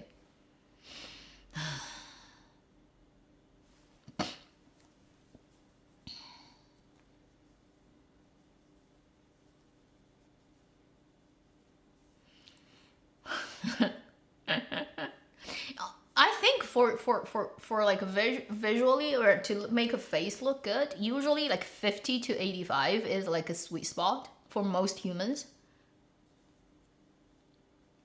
50 to 85 will have you the best, not closer to what you see in the mirror of how your face sort of like reads to your human eyes, I'd say. At least to me, I think 50 looks best for myself. Like I can go up to 85, it still is okay, but anything lower than or higher would start to look weird. And if you are like more Caucasian sort of bone structure, maybe you can go even higher. It's still not gonna crash you too much.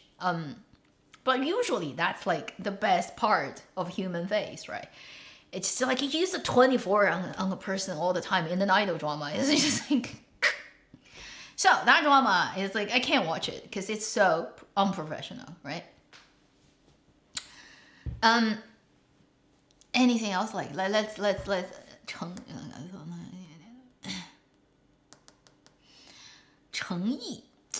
Yi as a male actor, right? He has a couple of things I think that's problematic. One is his proportion, his body shape is not idol drama perfect. If he wants to look better on screen, he's gonna need to put in some serious bodybuilding work to change his posture and his proportion, head shoulder proportion. Cheng Yi's head shoulder proportion is not very ideal. He will need a lot of makeup and costume help to make him look better, and it's just a proportion thing. And it's hard to do because proportion is not like plastic surgery doable. You cannot grow taller, right? After a certain age, honestly. And then your proportion of the head, you cannot shrink your head. So the only thing you can do is to broaden your shoulder. That will, for guys, that will mean a lot of gym. Cheng Yi's proportion is not ideal for male actor. Okay, let's be honest. And then also in China, he just often gets pointed out because Chinese people are brutal. Okay, we're blunt and brutal. That's why we have those TikTok things of like 小红书 things of asking, what's the advice for my style? And people will very bluntly tell you what's the problem with your hairstyle, your body weight, whatever. So for Cheng Yi, mouth is his problem. And that again is unless you do plastic surgery, there's nothing you can do about it. You're just born that way. For Cheng Yi, his mouth is a problem because he looks like he's whistling all the time, and that's just the naturals of how his lips are like put there. by genes. And what can you do? Unless you like do a very extreme surgery, I don't think you can do anything about that.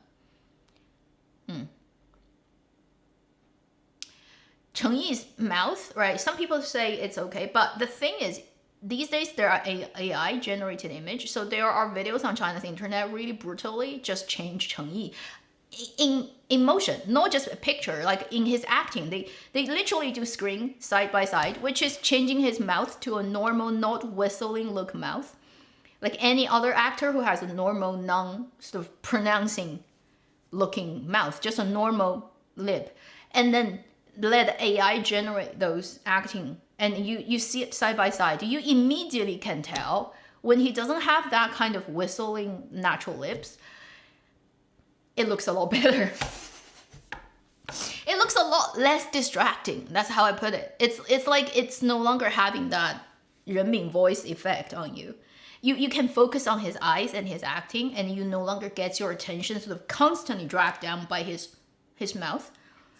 And that's like, again, something that you just like, what can you do about it, right? It again comes down to why this profession is not open to everybody. It's not because of you're not good enough or you're bad or anything. It's just like you happen to have a hardware that fits this profession. You know, like there's certain type of very tiny cracks that can only fit tiny people. So you have to find like almost dwarf and tiny people to go under to do certain work, and this type of profession exists. And you cannot have a bigger guy. And it's not like the bigger guy is a bad person. It's just for this particular job, you have to have a tiny person to do it. So for acting, you just have to have a particular type of people who just look good for camera. Like they can be jerks in life, like a lot of actors, celebrities actually are, but they look so pretty on camera and all the lenses just love them, so they get money for it. In a way, it's their karma. They probably did a lot of good things in their past life to get that face so that they can eat just by their face. In one lifetime, it's unfair. Maybe in 10 lifetimes it is. But what I'm saying is there are just like these hardwired things we like looking at and not like looking at. And you cannot convince humanity, right, of like to go against their genetic preference. Literally, that's it. So he has a problem of like his mouth just doesn't really, it causes problems. Like it could be distracting for people. For certain people, they may not mind it, but for certain other people, it's just always gonna bug them. It is what it is. Also, his line delivery needs to get sorted out. That's like a hard thing that everybody can tell, which is Cheng Yi's line delivery is not good enough. His dictation is unclear. A lot of his pronunciation of the Mandarin Chinese is not actually right, okay? That could be a problem, like clearly. Yeah, 声台形表, right? So, 台词 lines are, what can you say, you know? Everywhere in the world, as an actor, you have to be a very effective delivery person for your lines. If you don't do that, it doesn't work for the profession again.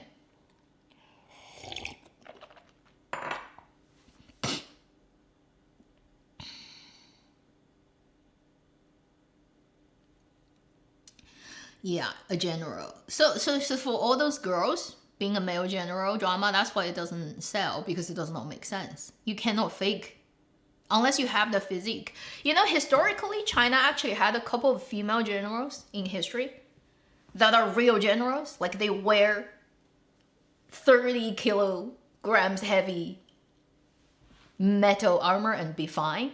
And if you look in history about who these women are, they're freak of nature women. They're like 190 in ancient time. Like there's a famous Chinese female general, end of Ming Dynasty, and a real person. She grew up in a sort of military environment. Parents are like that, but she's also odd because she's super tall for a girl. So she grew up to be like, in today's standard, 190. Imagine a Ming Dynasty woman of 190. It's like you stand there, everybody's like, wow, it's a giant. So because of her physique, she can wear guys' armor. And she probably is taller than most of the guys. And she's big. She's big bone structure. Upon that, she gets training. That's why she can be a general. She can literally charge at the front line of an army. And nobody can tell when you armored up, like you're a girl or a guy, who cares? You're huge. That's what they see. So she can wield swords and she can have hammers and she can fight enemies because she's huge. A lot bigger than normal girls. If you are like that, it makes sense. As a woman, you are a general and nobody has a problem. Because you stand there, it's like the guys are like, oh my god, that girl is huge. Like I can't physically even push her over because she's so much bigger than me. Okay, if you're like that, fine. Like be a girl and be a general makes total sense. If you're like 90 pounds, okay? The armor is heavier than you. Like you convince me you can wield a sword and kill enemies. Like how? How do you even do that? By what against Newton's law can you do that? So if you can find an actress who's 190, like Brienne in Game of Thrones, I can believe she's a knight, okay? Because she's big enough to do it. Otherwise, like you're like 160, you know, 5'4", and you're like under 100 pounds, and you're a general. Very believable.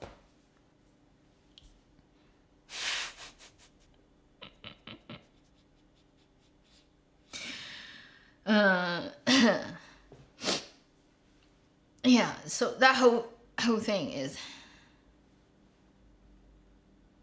Zhang Tianai is still too tiny. Like she's maybe tall enough, but she's too skinny, right? So she also is reaching. You have to tailor armor for her to make, otherwise it's too big for her. She's so skinny.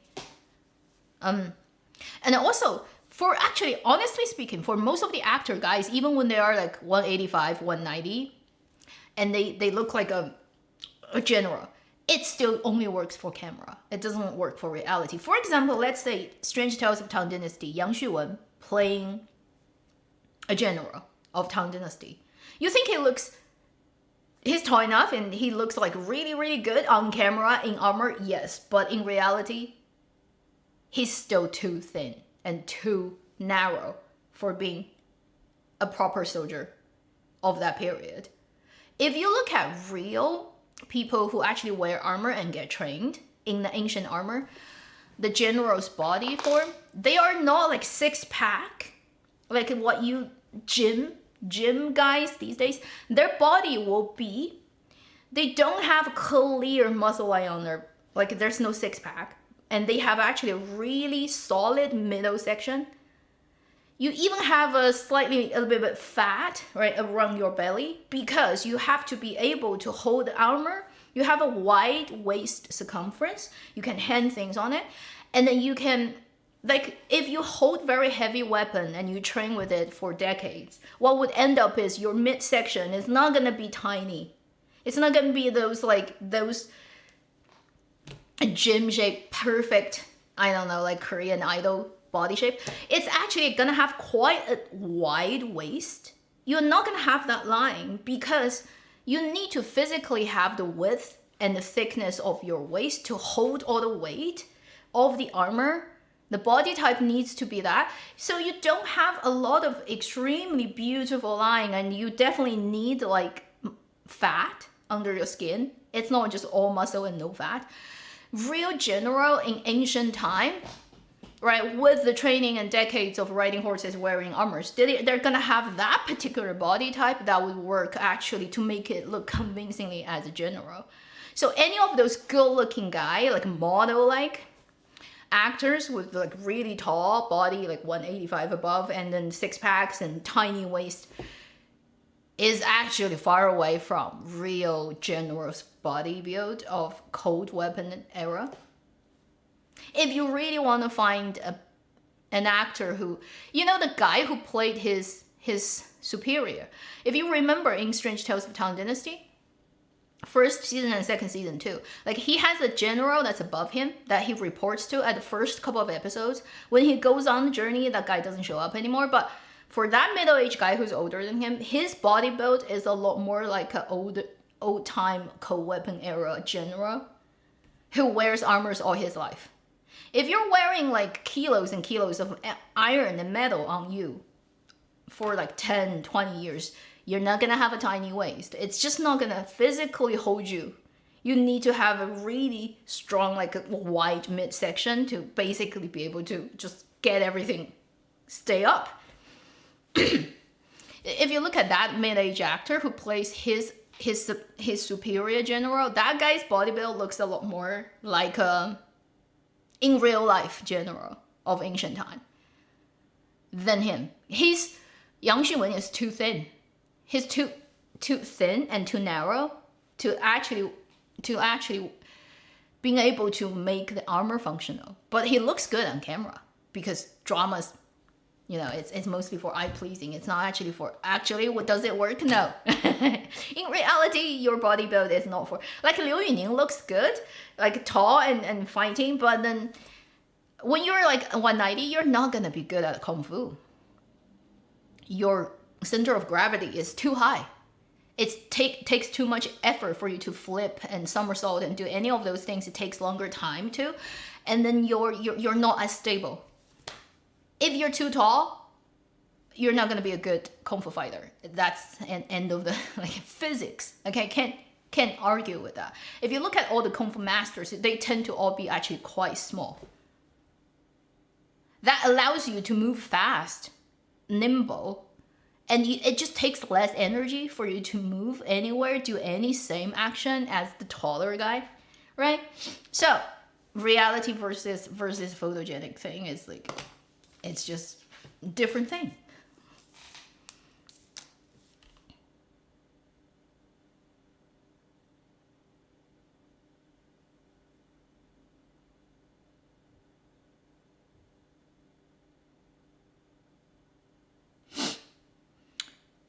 Yeah, like the you know, like what for certain, also like sports, you have to be small to be able to play it even. Gymnastics, for example, like you never see a super tall person to be really good at gymnastics. There are a couple, they're tall, but they're like not tall with normal people standard. It's just within gymnastics, they're tall, but already they're tall, like compared to everybody else. But in reality, they're still tiny people, guys and girls alike. Because you see, like in gymnastics, if you need to be super tiny to be good, that kind of tells you why Kung Fu masters are tiny people. Once you get, like, it's just 1 inch taller, it's going to get so much more harder for you to do anything. And that's also the hard thing for all the diving athletes. You know, in China, when they usually reach their peak, the geniuses at like age 13, 14 is the best time because they're not yet, you know, like puberty hasn't yet fully hit. They're not yet big, and then their body is still at the child's proportion. So they are lightweight, but their muscles are trained, and that's the best time. Once they start to hit puberty and their body start to grow taller and thicker and bigger, they crash. Like they can't do those things, and they have to be retrained for years. And some people don't ever make it.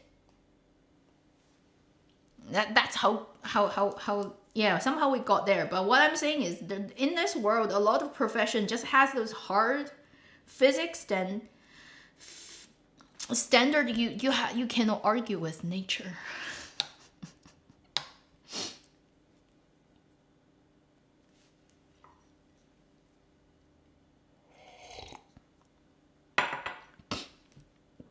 And Bios is already not the tiniest one. There's a lot smaller. She looks big, right, compared to other athletes in gymnastics. That shows you just how, you know, specific everything is. So acting is also a very specific thing. You just, unfortunately, you almost have to hit every mark to be the perfect person to do the job. Otherwise, it's just not gonna work. Or, you know, they're just things you cannot overcome.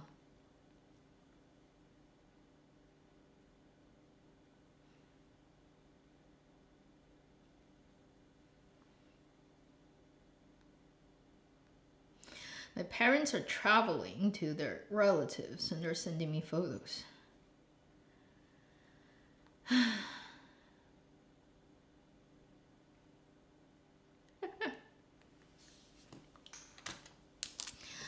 Yeah, they're old. Like my mother's eldest sister, all white haired now. Time flies. Eldest aunt of the family. She's a legend. That woman is a legend. Honestly, when I think about my parents' generation, I think they're just like I'm definitely the downgraded version of them, because these people are crazy. Like they live at such a like they got born at such a difficult time, and then I mean the things people got in a way you have no choice. You have to do it. So you kind of fully explore the possibilities of human. Like they really get tested in those times, and my mother's eldest sister is epic. If she's born like a couple of generations after, I don't know what she can achieve, but that lady is epic, legendary.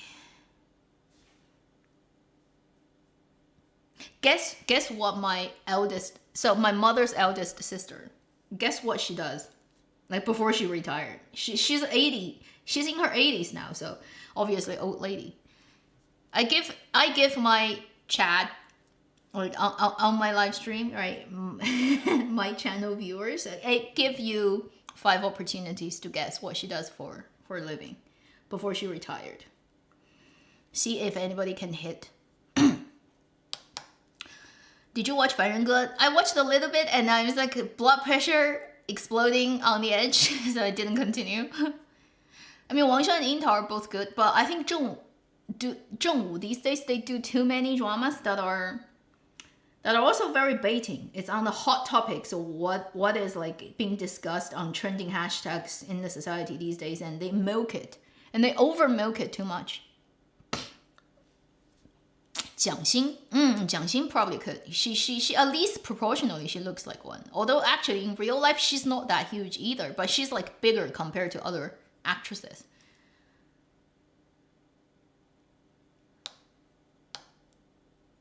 Engineer.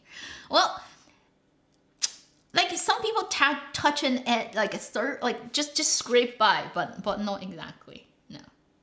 Okay, so my mother's eldest sister was when she got into university in her time. That was in the 60s, I think, in China. She was number 1 of a whole province. So Suzhou at that time, I think the whole city or whole province, I can't remember. But anyway, she is top student, like literally number 1 of that exam. And she got in Hajun. Anybody knows Harbin?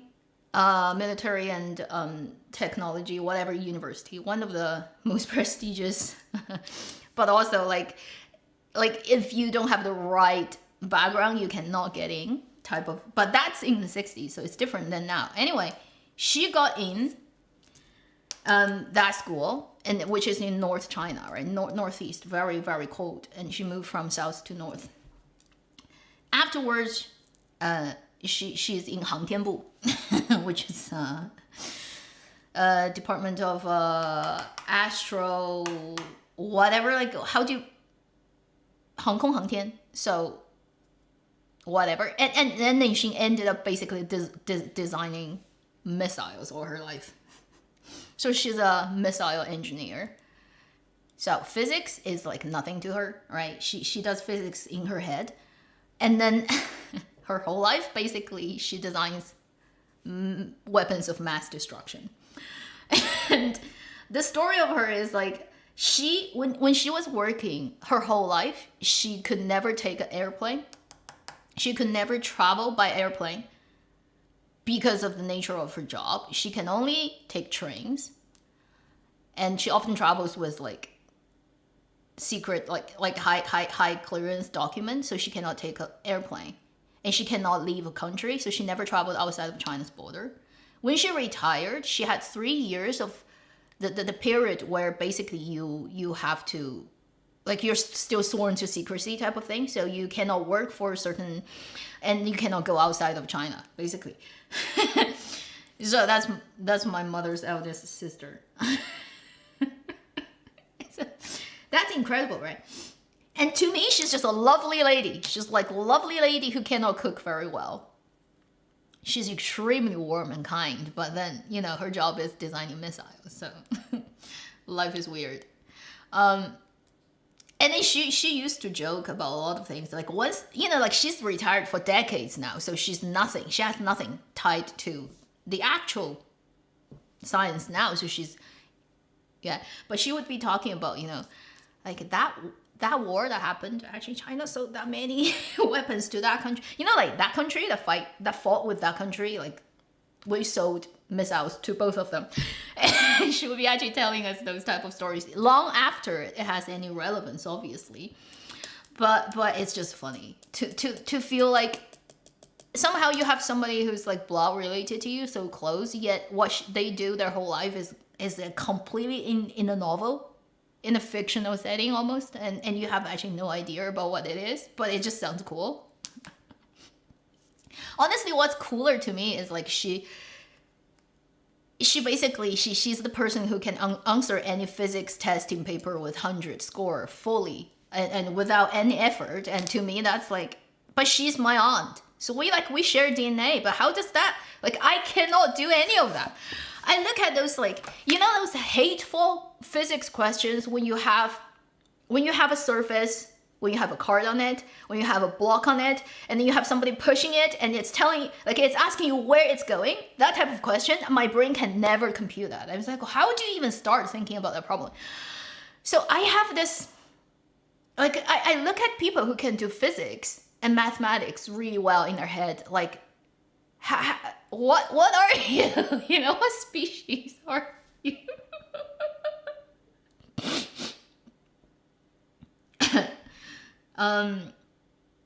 You know, like, how do you even? And my mother is really good at mathematics too, so I think it goes in her family, but then didn't get passed to me at all.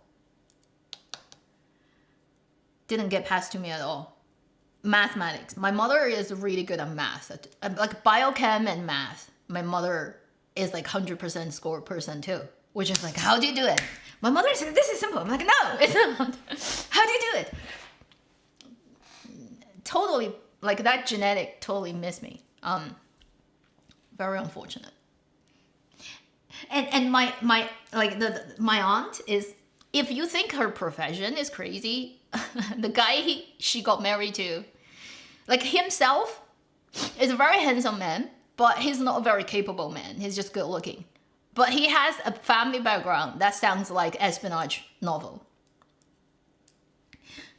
So my aunt married to this old man now who is pretty much like suffering from dementia and cannot remember anything. So that's my eldest uncle on my, like, mother's side.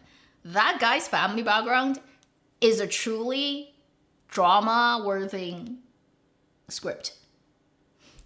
My 大姨父, he himself is just a good-looking guy, but he's not very impressive in anything. But then his father was an epic underground Communist Party like agent who had multiple identities, to the point where my uncle, his father and his son, they have different surnames. That's like how. So basically, my cousin's surname is not my uncle's surname. It's not the grandfather's surname. They're all underground, like, super agent of the earliest generation. And I think my uncle's father, like, the greatest mission he's achieved is actually saving. There's one very sort of, during the early days of the Chinese Communist Party, there was this one episode that I don't know details, but basically my uncle's father was the person who got Deng Yingchao out of a situation. Otherwise, she will probably die. And Deng Yingchao is the wife of Zhou Enlai. So just to put that in picture, right? That generation of people, it's pretty epic. If anybody knows Chinese history, you will know who Zhou Enlai is and who Deng Yingchao is. So my uncle's father is the earliest sort of like group of Communist Party member that I ever got into Communist Party in China. So it's weird, isn't it? When you think about not that far away from your generation, there are people who are like literally living in fictional books, like the way that they, like what they actually went through in their life. And now they're just like normal old people who have, like my uncle has dementia and he barely recognizes my parents. That's just life.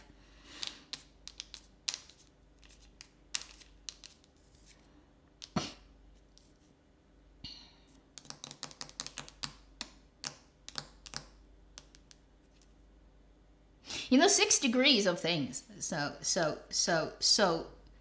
the funny thing is my uncle and my cousin, they have different surnames. And I think it was like because my uncle's father, he literally has so many identities and so many different names. So he uses a different name for different things, and it ended up like his kid and his grandchildren are all having different surnames. Like they ended up like that. It's like how it's actually happening in life. How weird.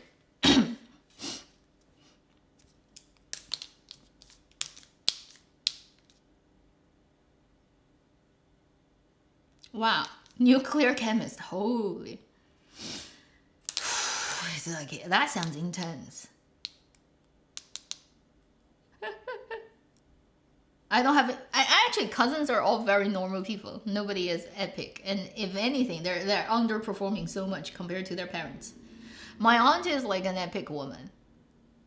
She's so intelligent, and but then I would say actually her life is just, honestly, if she's born like say a couple of decades later, she probably will have a lot more happier, normal personal life, honestly speaking. It's grand, but also it's just, yeah, when you look at how at the end of it, right, it's just like what a hard life, what a hard life.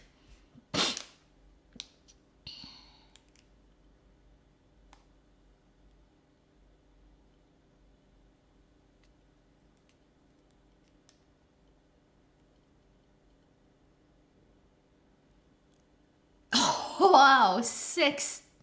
How epic. A welder. Cool. You know, like welding can be such an artistry because there are people who can hand weld to the point that even machine cannot replicate the accuracy of like how well they weld. It's work of art. And there's certain things even till today of the highest level of accuracy can only be done by hand, not by machine. Like there are certain astronomy or like if you go into space, right, there's a lot of fine little parts that needs to be hand polished and handmade. And even till today, when you think about technology, machine and robots cannot do it to that fine level, like a nano micro level of accuracy. It could only be done by hand, and it could only be done by the highest level craftsmen who do mechanical works like welding and all the like purely by hand. And it's actually like national secrets and treasure, and those people are very rare. And you also like they go into the zone of like those Olympic game like shooters who actually cannot see their target at all because it's so far away, and your human vision actually no longer can tell you. It's completely in the zone of like you go into the flow and you change dimension of time and space to be able to do that in that moment as like the 10.9. And those people exist also in welding, And then a couple of other really crazy things people do, which is only by hand can you make something that accurate. And currently we don't have any machine that can go to that level of fine craftsmanship. Welding is one of those things, actually. If you can weld certain things in a certain way, it's better than any machine can do it. And it's incredible. It's incredible when you see people do that.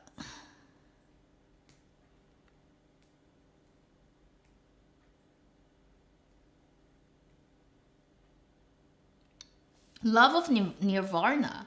Oh, 流水迢迢, is it? 流水迢迢 also I quit halfway. I think like one thing is I just cannot deal with the fact that the girl like get out of it. You know, it's like it's not worth it. Neither of the guys are in any way worth you spending your time, wasting your life, risking your life.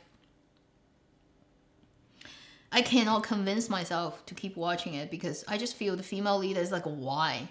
Neither of the guys is like not necessary for your life. And probably they make it worse. So just like,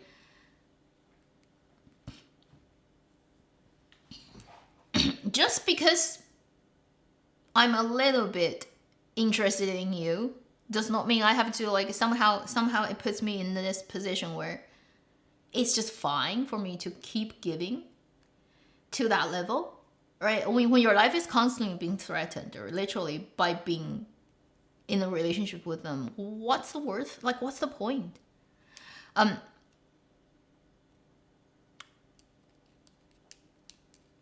don't know. For 流水迢迢, it's and also 流水迢迢is the acting is just script is not that well written, and then Xu Zhengxi and Ren Jialun are just them in every other drama. Again, acting is something that needs talent, right? You there's a level of sometimes you just your ceiling is here. There's only that much you can do, and also like the quality of the writing is just okay, but then it's like if you stop watching, you're not gonna miss it, and you forget about its existence. So 2 days later, you're moving on, like you've moved on to something else. You only have that much attention you can afford using, and really a lot of other better things will take your eyes away.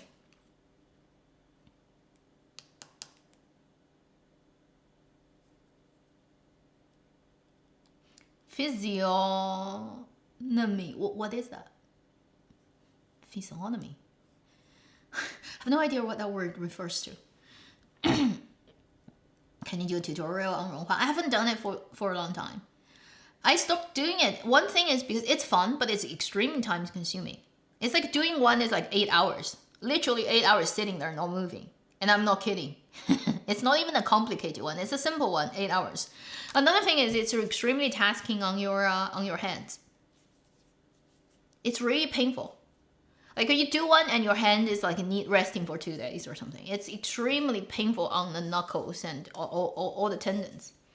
You'd imagine, but it's really making your hand hurting a lot. So I was like, yeah. At a certain point, you're like, I can't do it. What are your expectations? Thank you for super chat. Of Barton Bella, Story of Purgo.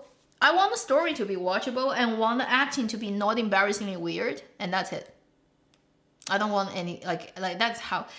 In terms of like having great chemistry, I do not hope for that at this stage. It's not because I have any problem with the actors. I just have feel for the industry these days. The standard is so low.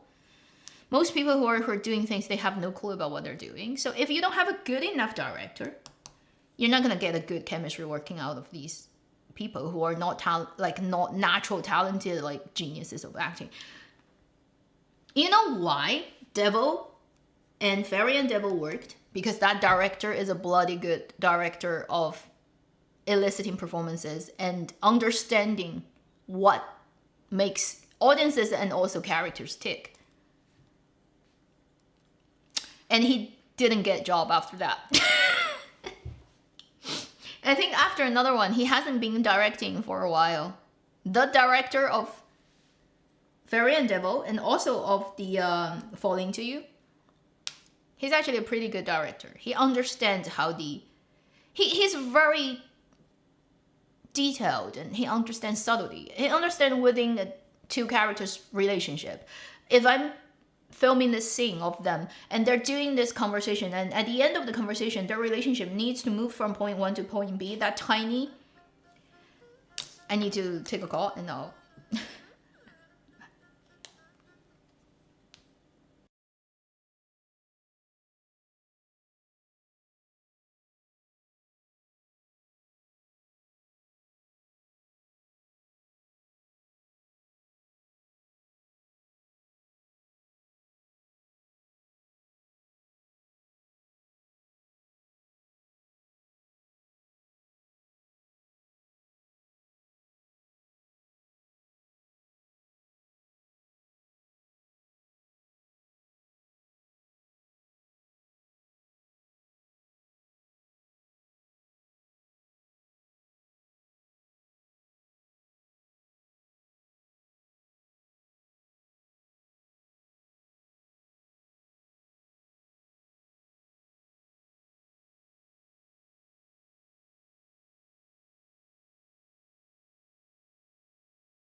Ever since COVID, doctor's appointments are completely on the phone. How convenient.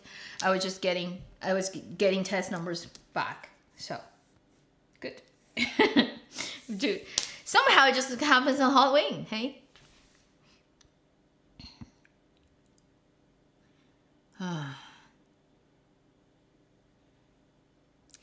Lee Jung is such a good director. He understands, like I was saying, how you are doing this one thing. It has a goal from moving the relationship from this point to that point. And within this 10, for example, lines, the two characters are speaking to each other, the beats, the pacing, what's the performance, what are the cues, what are the camera like shots you need to give the audiences to basically make the story flow, but also make the characters sort of all effectively performing. So every moment they perform, they're moving the story forward, they're moving the character forward. It feels right and it's fun to watch. You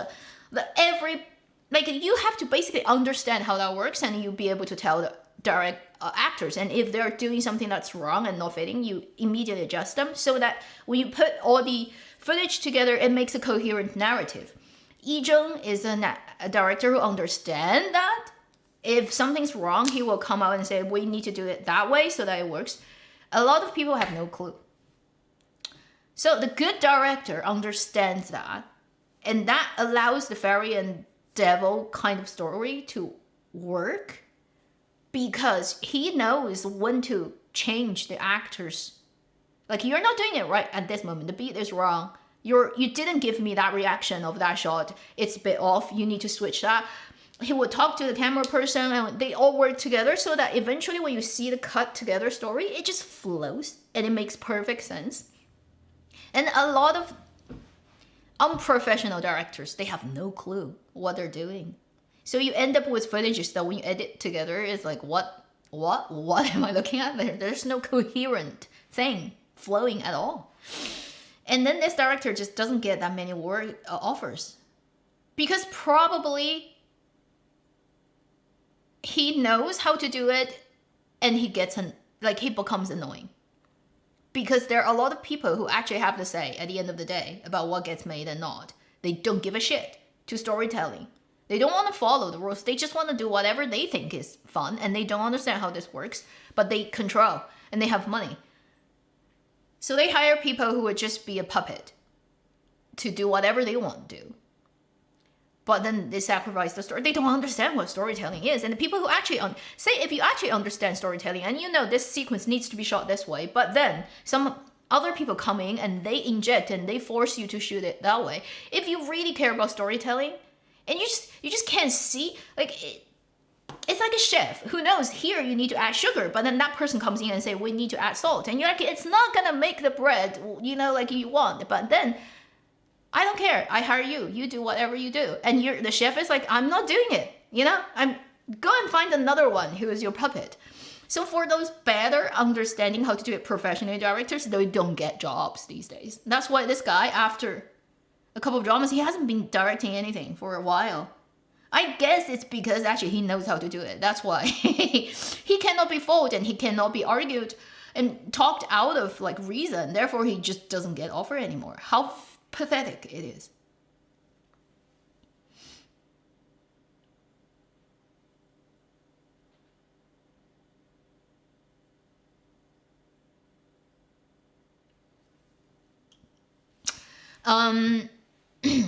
You're talking about what? Plastic surgery? 赵露思 recent, yeah.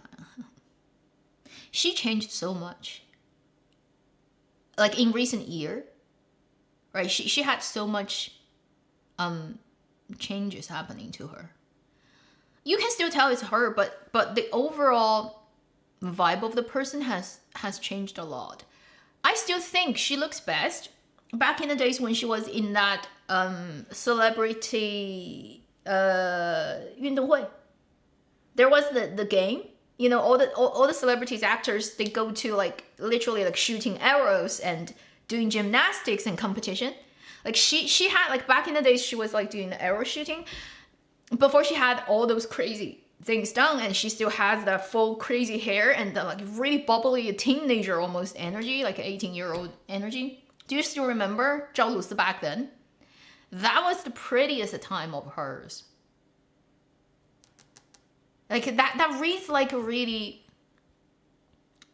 having life force young person. She right now is more and more like plastic flower. It's a pretty but not real. Permanent but no life force. That level of. And she did so much things on her. That's like what's popular on TikTok or with internet celebrities.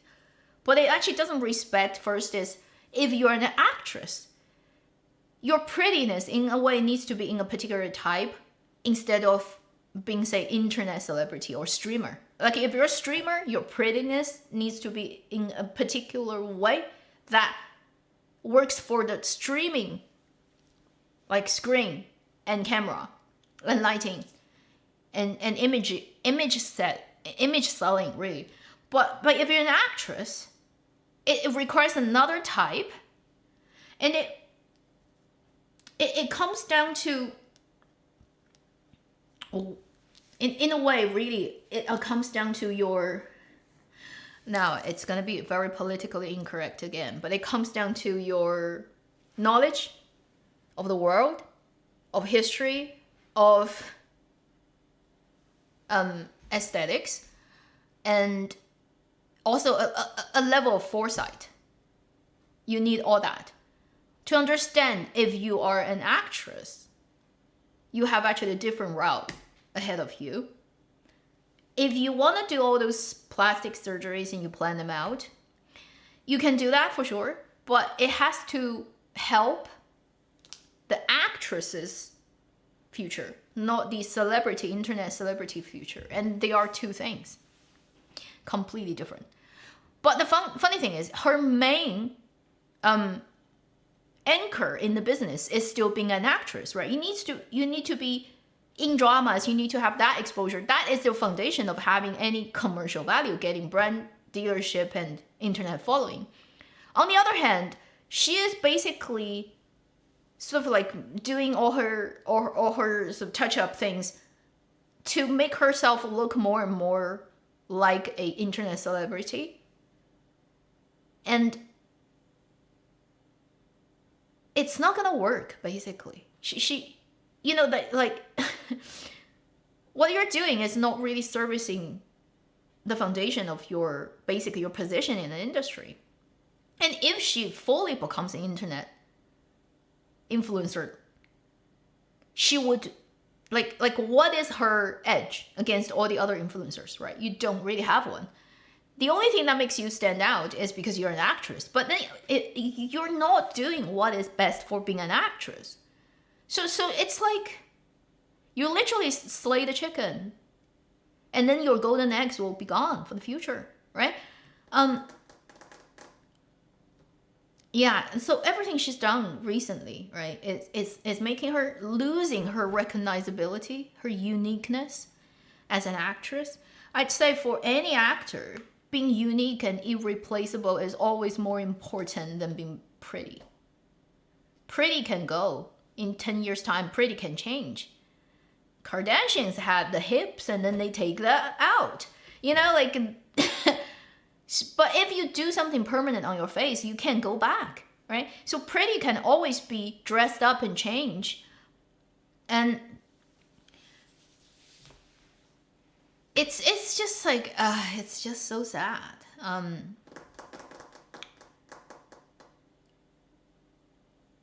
And also, like, she is also one of those people, I'd say she hasn't really crossed the threshold of the acting.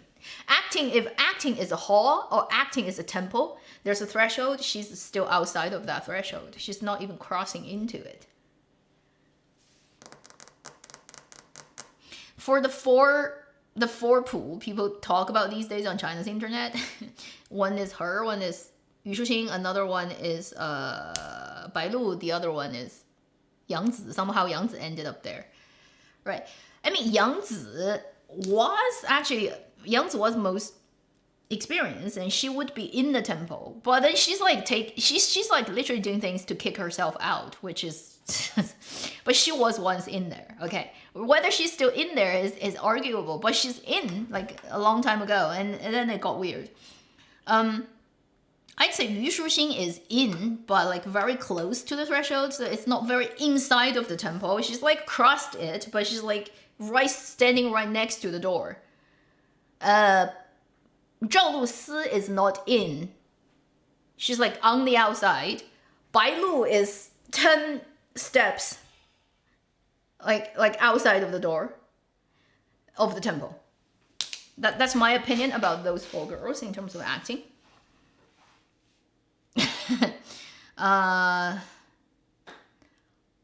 Yeah. Yang Zi is in quantum. Like when she was younger, she's definitely in the temple. Now she's like she's quantum existing, both outside and inside. Yu Shuxing is in, but just by the door. Zhao Lusi is out, and then closer to the door than Bai Lu. Okay? That's how I would put it in terms of acting.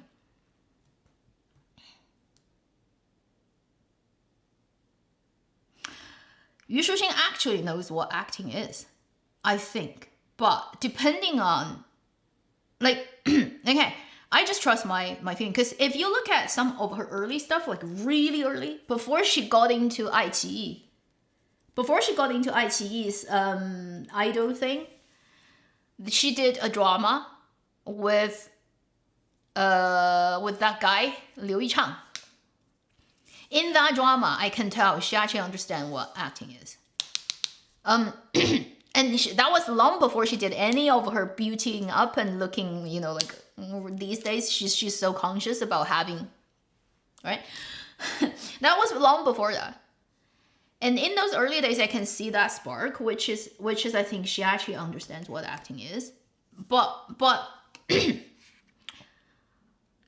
these days, they're all doing so much getting fandom and popularity thing that it completely blurs and it covers up that thing. Now, for if we take Yang Zi out of those 4, because she's a child star, so she's a bit different from these 3. If I'm only looking at Yu Shuxing, Zhao Lusi, and Bai Lu, say being an actress who has that. Right now, it's like possible to see good performance coming out of the 3. I still say Yu Shuxing. I know she has that voice. I know she can turn it off and on. And I know she has stuff that doesn't work. But I'm just saying,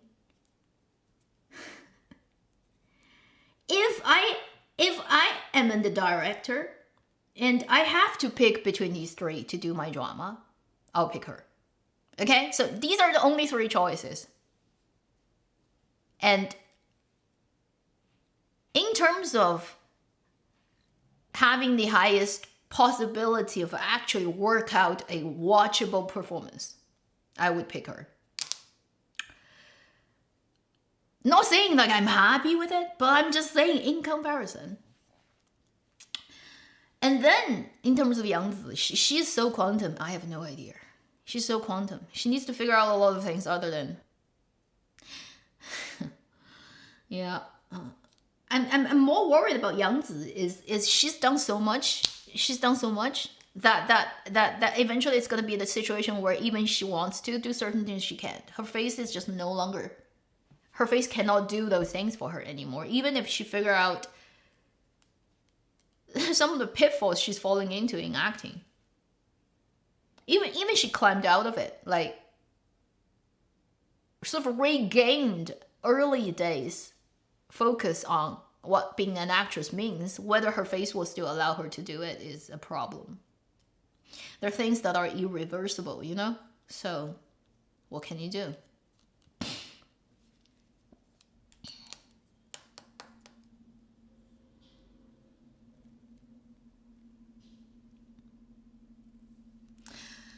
Bai Lu in 正剧 she doesn't look odd is because first her characters doesn't have that much time, screen time, and also it's a type of character like in the police drama that honestly isn't too complicated. And again, focus is not on her. She's a supporting role when she's a main role.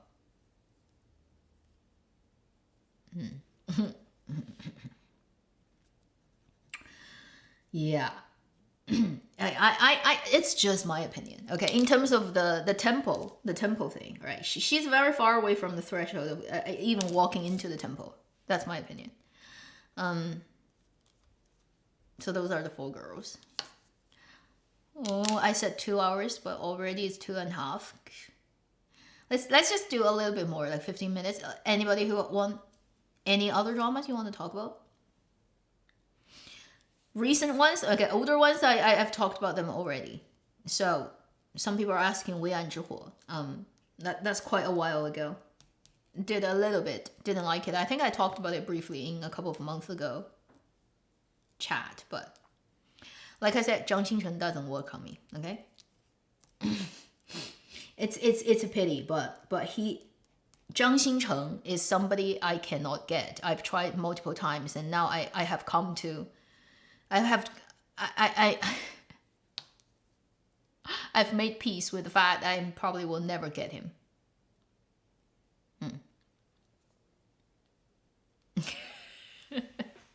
He's not bad. He's pretty talented. He can do a lot of things better than others, but somehow I can't get him.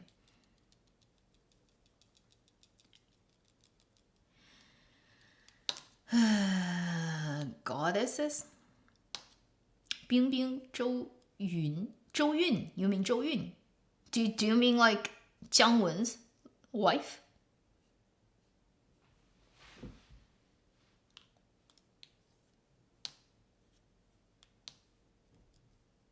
Or Zhou Xun, or somebody actually meant that. Didn't you like him in Huckleberry? Huckleberry is not my favorite drama of that type. I like 最好的我们. Huckleberry didn't quite work on me. I like 最好的我们 more. Liu Haoran and Tan Songyun one. That came out first and then Huckleberry, right? It's the same series that happened in the same high school.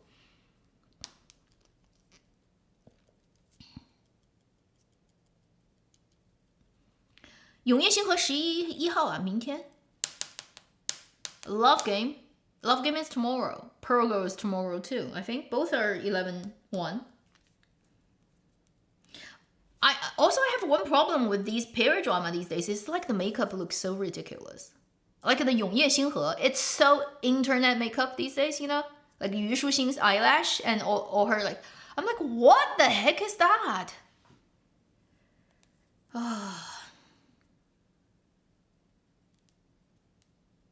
Rui. Oh, Rui, Zhou Xun. When she was younger, yeah. But again, you know, like because of Rui, she's also house collapsed in China a lot. And in a way I feel maybe like it's better to distance you know, like these people, like it's better you don't actually know much about them. You just watch their drama and that's it. If you know more, it's just usually it's just completely filter breaking and sad. I'd rather not know. So for all those dramas, the makeup is so overkill. Like the Bai Lu Yu Shu Xing, they all have this type of drama that just has this like, oh my god, what the heck is with that makeup? So watching Eastern fantasy, probably the first hurdle is to just be able to watch people with that makeup and not trying to click off. It's gonna be hard.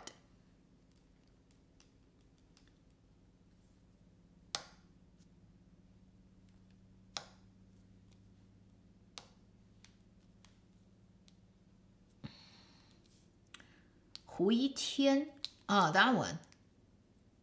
Hu Yitian and Shen Yue, is it?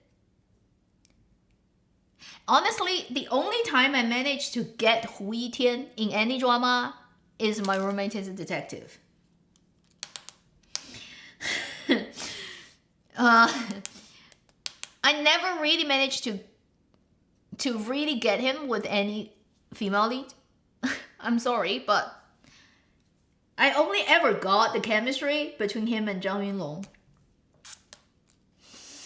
So Hu Yitian is another guy who is like with another, like with a woman, it kind of doesn't work for me. I don't know. Like Gong Jun is that too. But Gong Jun has bigger problems. After Word of Honor, it kind of like is also like you realize he actually cannot quite act. And he hasn't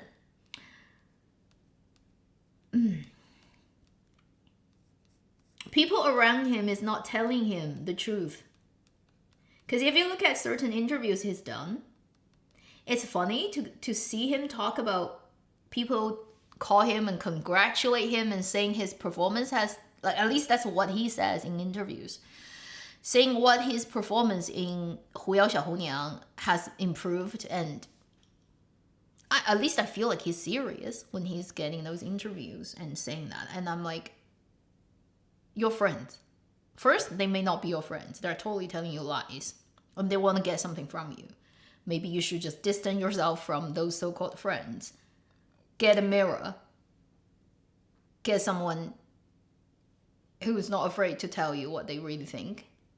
Tell you what you're really doing. Because I'm very shocked about... Literally, I watched that interview of Gong Jun and I'm like, oh my god. He's surrounded by people who don't tell him the truth at all. And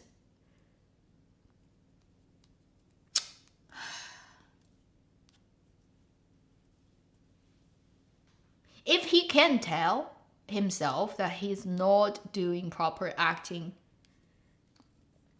in Fox Matchmaker, if he really genuinely thinks he's doing good work,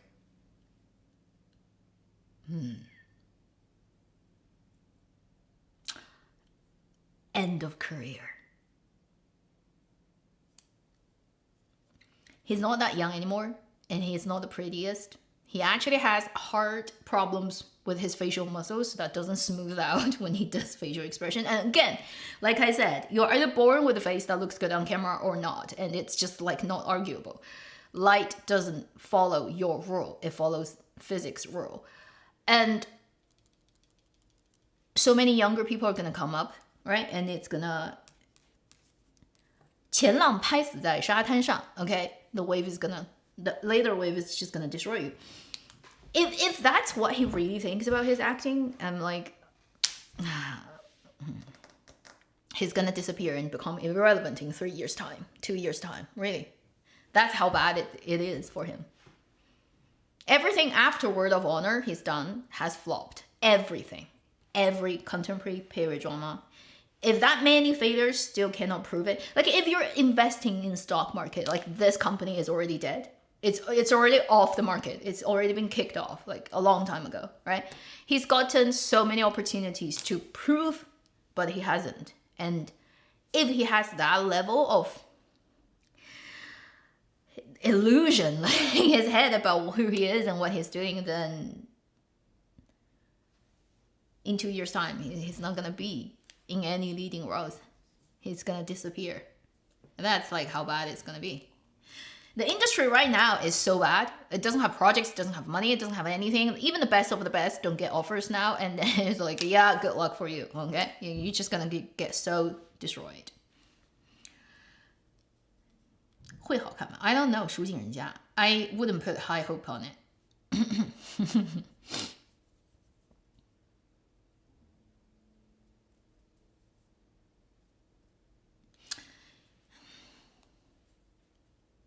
Winter Begonia. Now, like, when you think back, oh, that drama is so good. Winter Begonia. No matter what you say about Ying Zheng and Huang Xiaoming, okay, they're belonging to the older generation of actor compared to now the popular ones, and they have work ethics. It's like if when I'm not on camera, okay, whatever. When I'm doing the role, okay, so I go into training mode. Like I control my body weight. I do work, and I really do work. Like work, literally. WORK. Ying Zheng is not from any proper Beijing opera training, and I mean he's done an epic job of Winter Begonia. Even Tan Jianci, right? Like when he's not trained in that either, but I mean that whole drama is overall pretty good. Even that we can't get. It's like how pathetic it has become. Oh.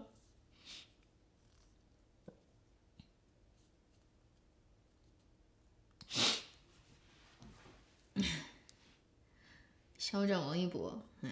But neither of them is professional actor. They're not. I don't think either they like really acting that much or they're that interested in it. Whether you're treating it, like if you're a natural talent, you're doing it as art, or whether you're a craftsmanship person and you're doing it as a craft, I would call a lot of actors belonging to like either you're doing art or you're doing craftsmanship thing. Sometimes it's blend, but sometimes certain actors look more like a craftsman than an artist. But either way, right? You go to extreme, you can do both extremely well, good stuff, and usually you just have those two types of actors.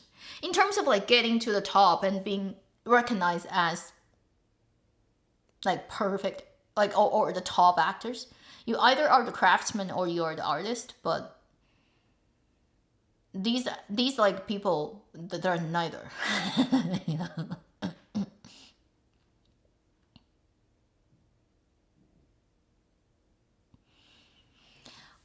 王一博, you know, I don't think he likes acting.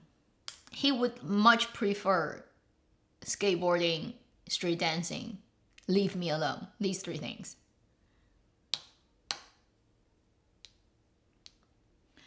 Honestly, for Wang Yibo, be a dancer, be a sportsman, will make him a lot more happier.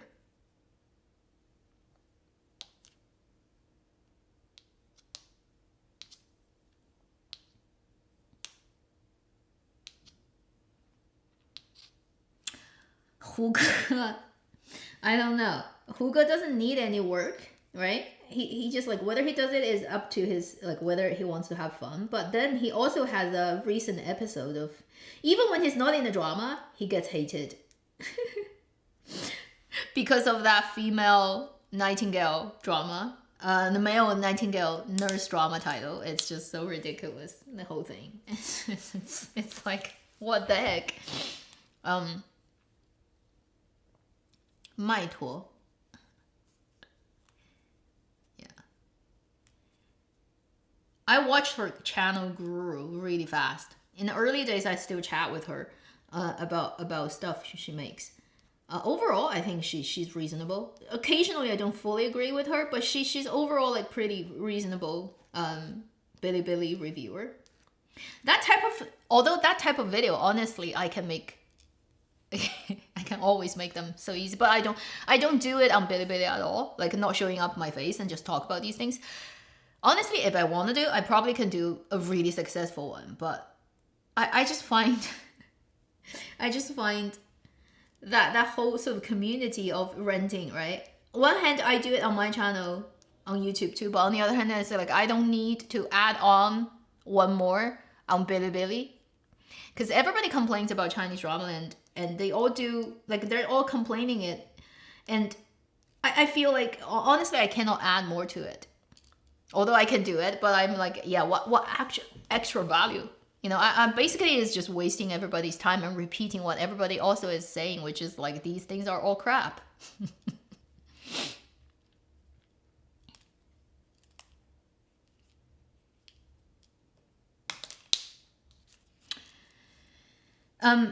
And also like Wang Yibo, okay, I don't think he actually is too bad at acting, but I don't think he's also somebody who's born very suited for camera. Honestly, he's by no means ugly, but his face doesn't work very well for camera. Again, it's just for camera, particularly on big screen. Smaller screen, like on a laptop or on an iPad, it's not a huge problem. If you enlarge him, right, in a huge screen, his face it just doesn't work for bigger screen. Because what face works good for bigger screen would be having a lot of angular angles, have very good dimensionality in 3D space, shadow and light have high contrast, very thin and smooth facial, like you have a thin layer of flesh basically on your face, and it doesn't bulge or bubble in any way when you move. When you cry and when you laugh, it's still smooth. It doesn't have those odd bumps here and there under light. You have to have that type of face to look good on big screen. And it just is what it is. Like my face, right now I'm at a relatively low point of my body weight, of my adulthood, let's say.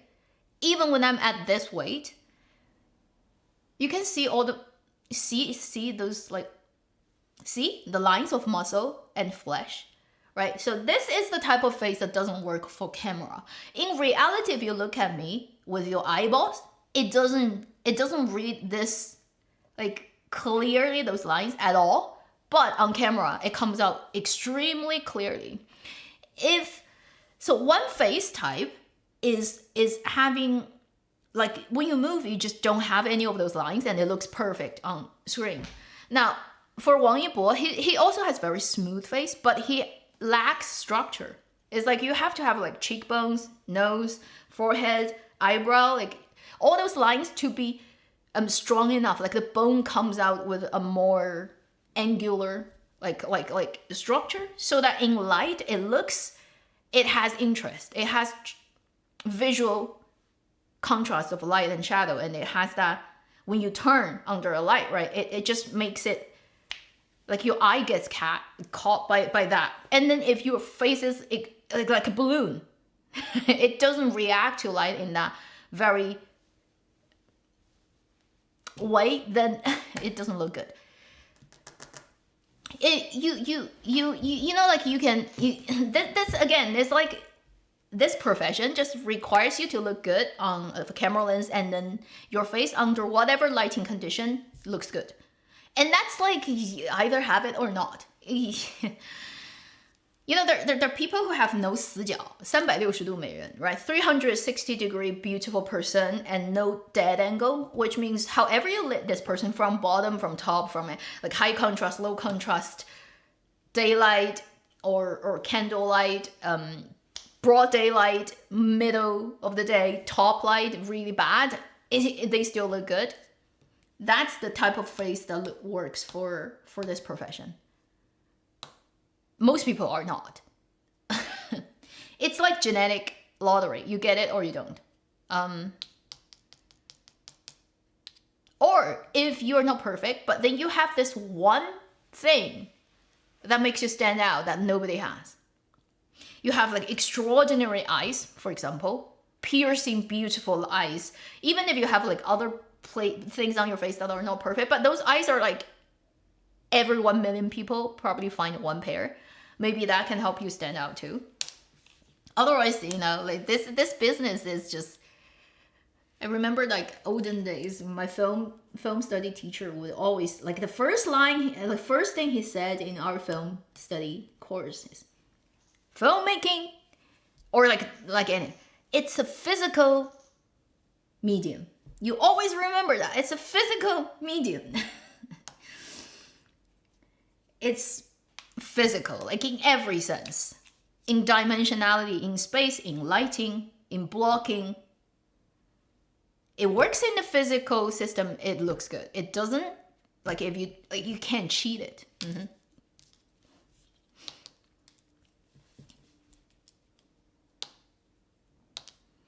Takeshi Kaneshiro. Jincheng-Wu, is it? That's his Chinese name, right? That guy has a face. That guy has a face. And he belongs to the ethnic group of they all have very strong facial feature, right? They almost look like the Caucasian of the Asian people. Extremely strong bone structure.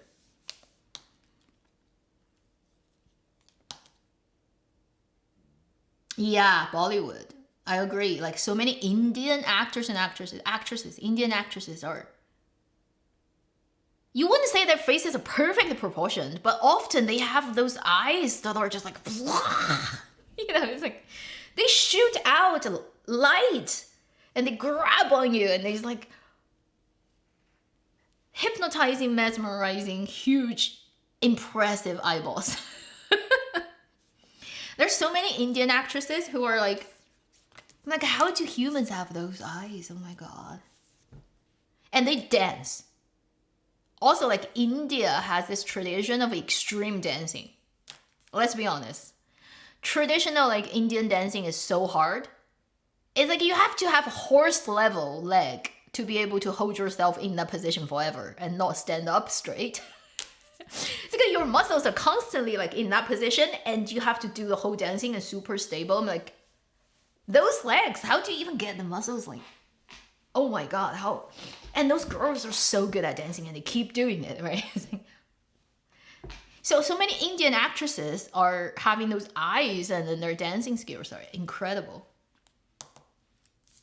I have to say, like for all sort of ethnic group dancing, right? Indian dancing is extremely impressive.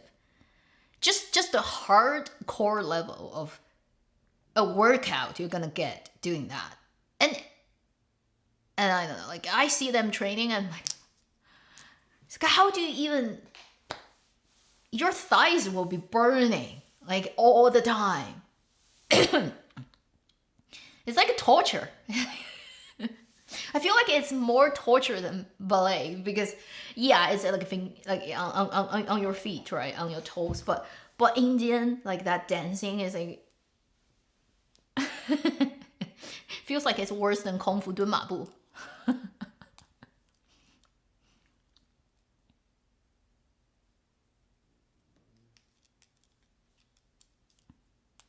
'90s HK, yeah, '90s HK.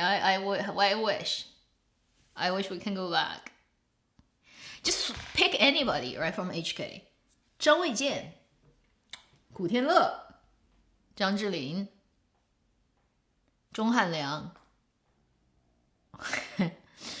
Like you can draw over any of them. And they're like just so pretty. So pretty. All of them.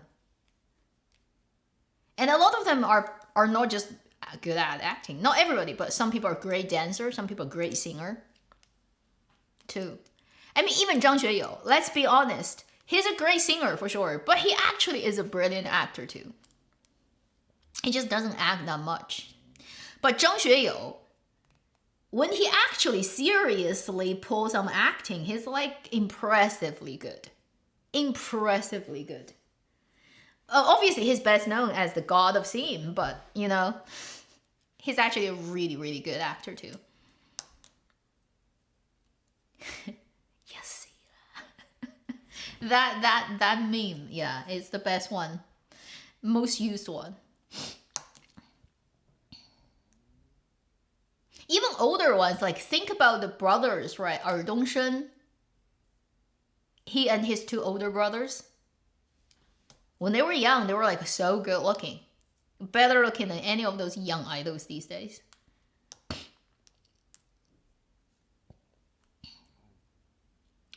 Uyghur folk dance is not very, no, it's not similar. Tibetan is not either. It's very different from Indian dancing. Very, very different. Uyghur folk dance is usually with a lot of like in circling. So they spin a lot and then they do a lot of neck movement, right? The neck movement is really hard, like I can't do it, but Uyghur dancing is very famous for all the neck movement. And they also have the drum, like a lot of drum playing. And then just spin. Tibetan dancing has a lot of those rhythm. Like you actually have to be off beat. So Tibetan dancing is stepping on an offbeat that it's like hard. Often you don't do it right and it looks weird. You have to actually find the right time to do all the steps. And then it has the long sleeves, that's quite well known. But Tibetan dancing actually has this flow that's very peculiar. I think for Chinese dancing schools, the hardest folk dancing they teach at the last year, like if you're in those schools, like university, if you do folk dancing, the last year is the Korean dancing, 朝鲜舞. The traditional Korean dancing would always come at the last year because it's the hardest one to, like you build up to that point of being able to dance that one, because Korean dancing is not so hard on the, say, physical sort of like exertion, but it's extremely hard to pace and then breathe with it. So Korean dancing requires you to breathe in a particular pattern that if you fall out of the pattern, you're screwed. You're completely screwed and you cannot pick it back. And it's just going to be out of place everywhere after that. And so basically you have to, every move you have to like follow that breath thing. If your breath is wrong, if it just like, I make one mistake here, everything follows, it's just wrong. It's extremely hard to do well, Korean dancing. It looks slow. It doesn't look like crazy as certain others, but it's agreed. Like in Chinese Dancing Academy, I know that the hardest one left for you to do is the Korean one.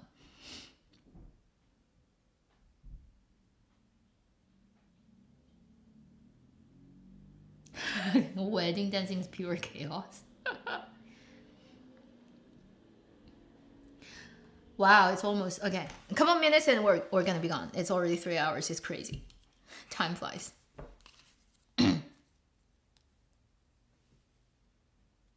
Zhang Xueyou super fan. Oh, cool. He's also the guy who can capture all the runaway criminals in China. You know, he's got the nickname of the god of policemen. Somehow, every time when he does a concert, some runaway criminals who's been on the run for decades got caught because they can't help but go into the concert and get identified by the cameras. Every time Zhang Xueyou does something, like somebody get caught. It's so funny. You know, like if you don't know that, now you know in China. He's like the guy who just happens to be able to capture all the bad guys unintentionally.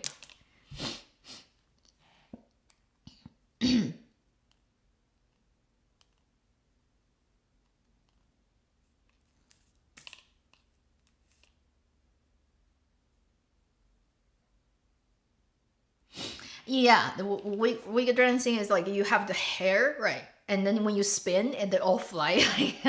It looks like a merry-go-round. It's really funny.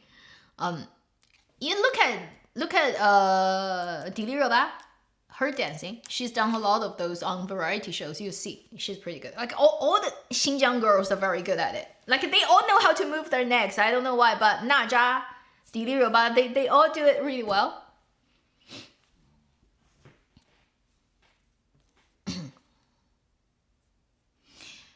Anything else? We've had a good time today, and time flies. And today is Halloween, and I'm gonna pretend I'm not at home after this because I haven't prepared any candies, and I'm really against giving out candies to kids in 2020s. It's so bad for the teeth, so bad for all the ADHD.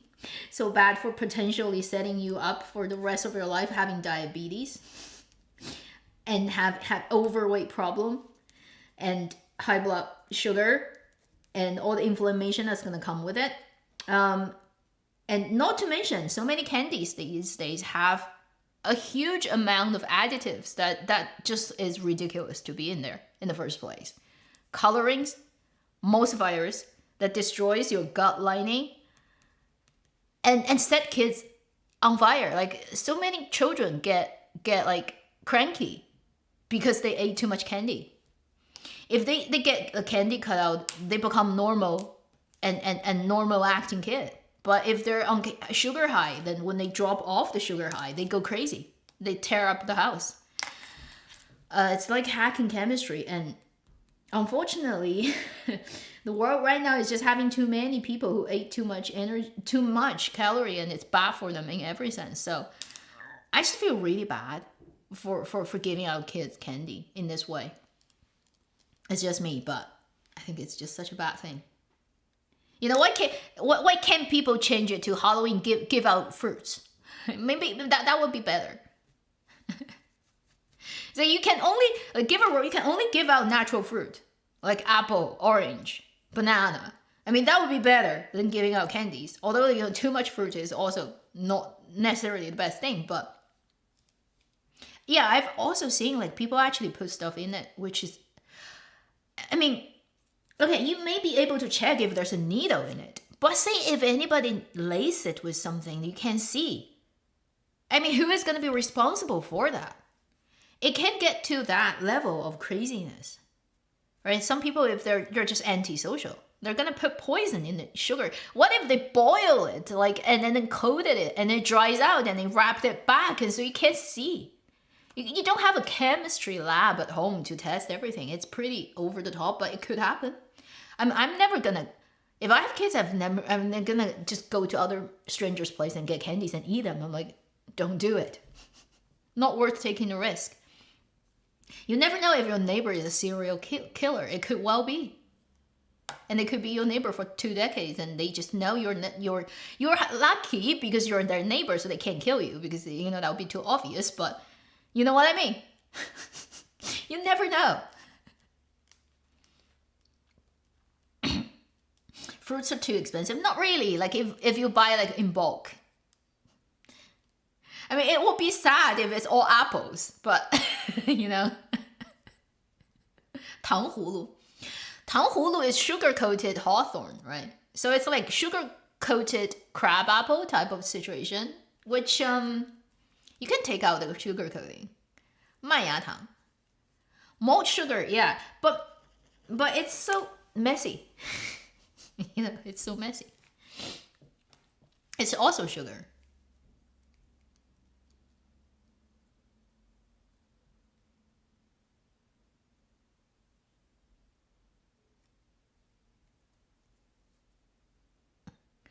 Comes in the house.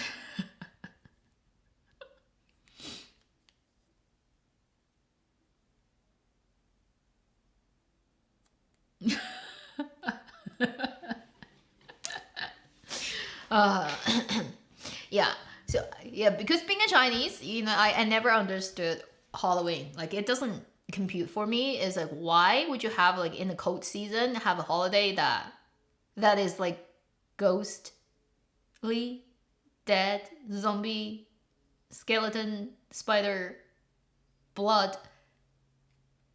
I mean, I have a couple of neighbors who over decorate their place. They zombify their whole place. So it's like on the window, it's literally blood and palm prints, and it says "Help us." And the front yard there's like dead bodies and limbs and. Maybe I'm 迷信, okay, and I feel like it's very not 吉利.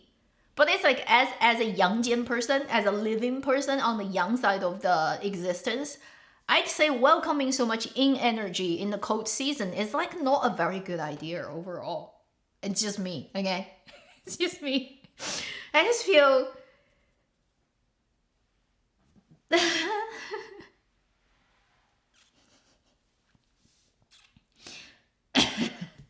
scare away the spirits.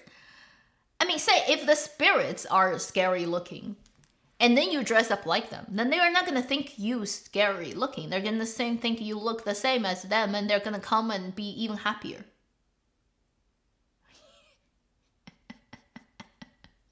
You don't try to scare people off by being looking like them.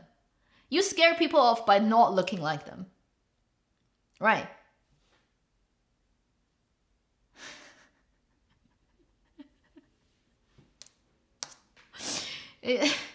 People are afraid of something that's different from them, not the same. No, I don't. Halloween. Have fun, right? Like whatever.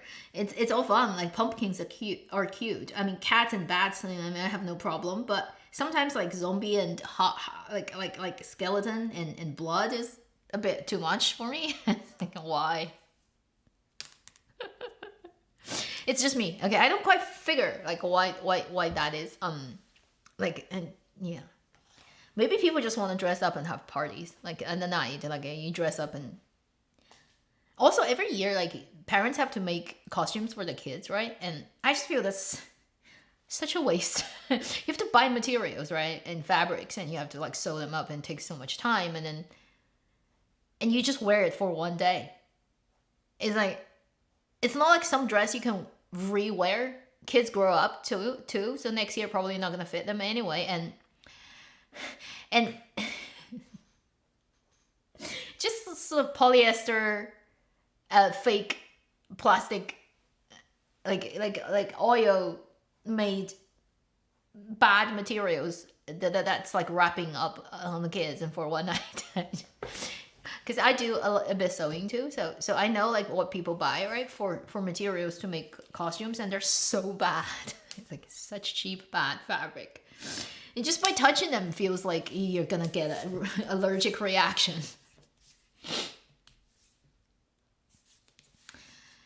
So that should be the end of today. We're already like, doing 3 hours. For unfortunate latecomers for this live stream, they're gonna suffer for my aimless talk.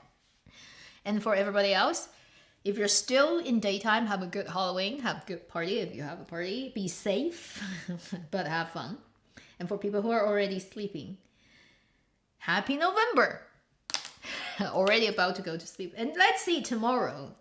The two period drama from the two girls. What we're gonna see. I'm curious to see what it's gonna bring. Take care. Have a good rest of Halloween day. Okay. And I'll see you in my next video. Please take care.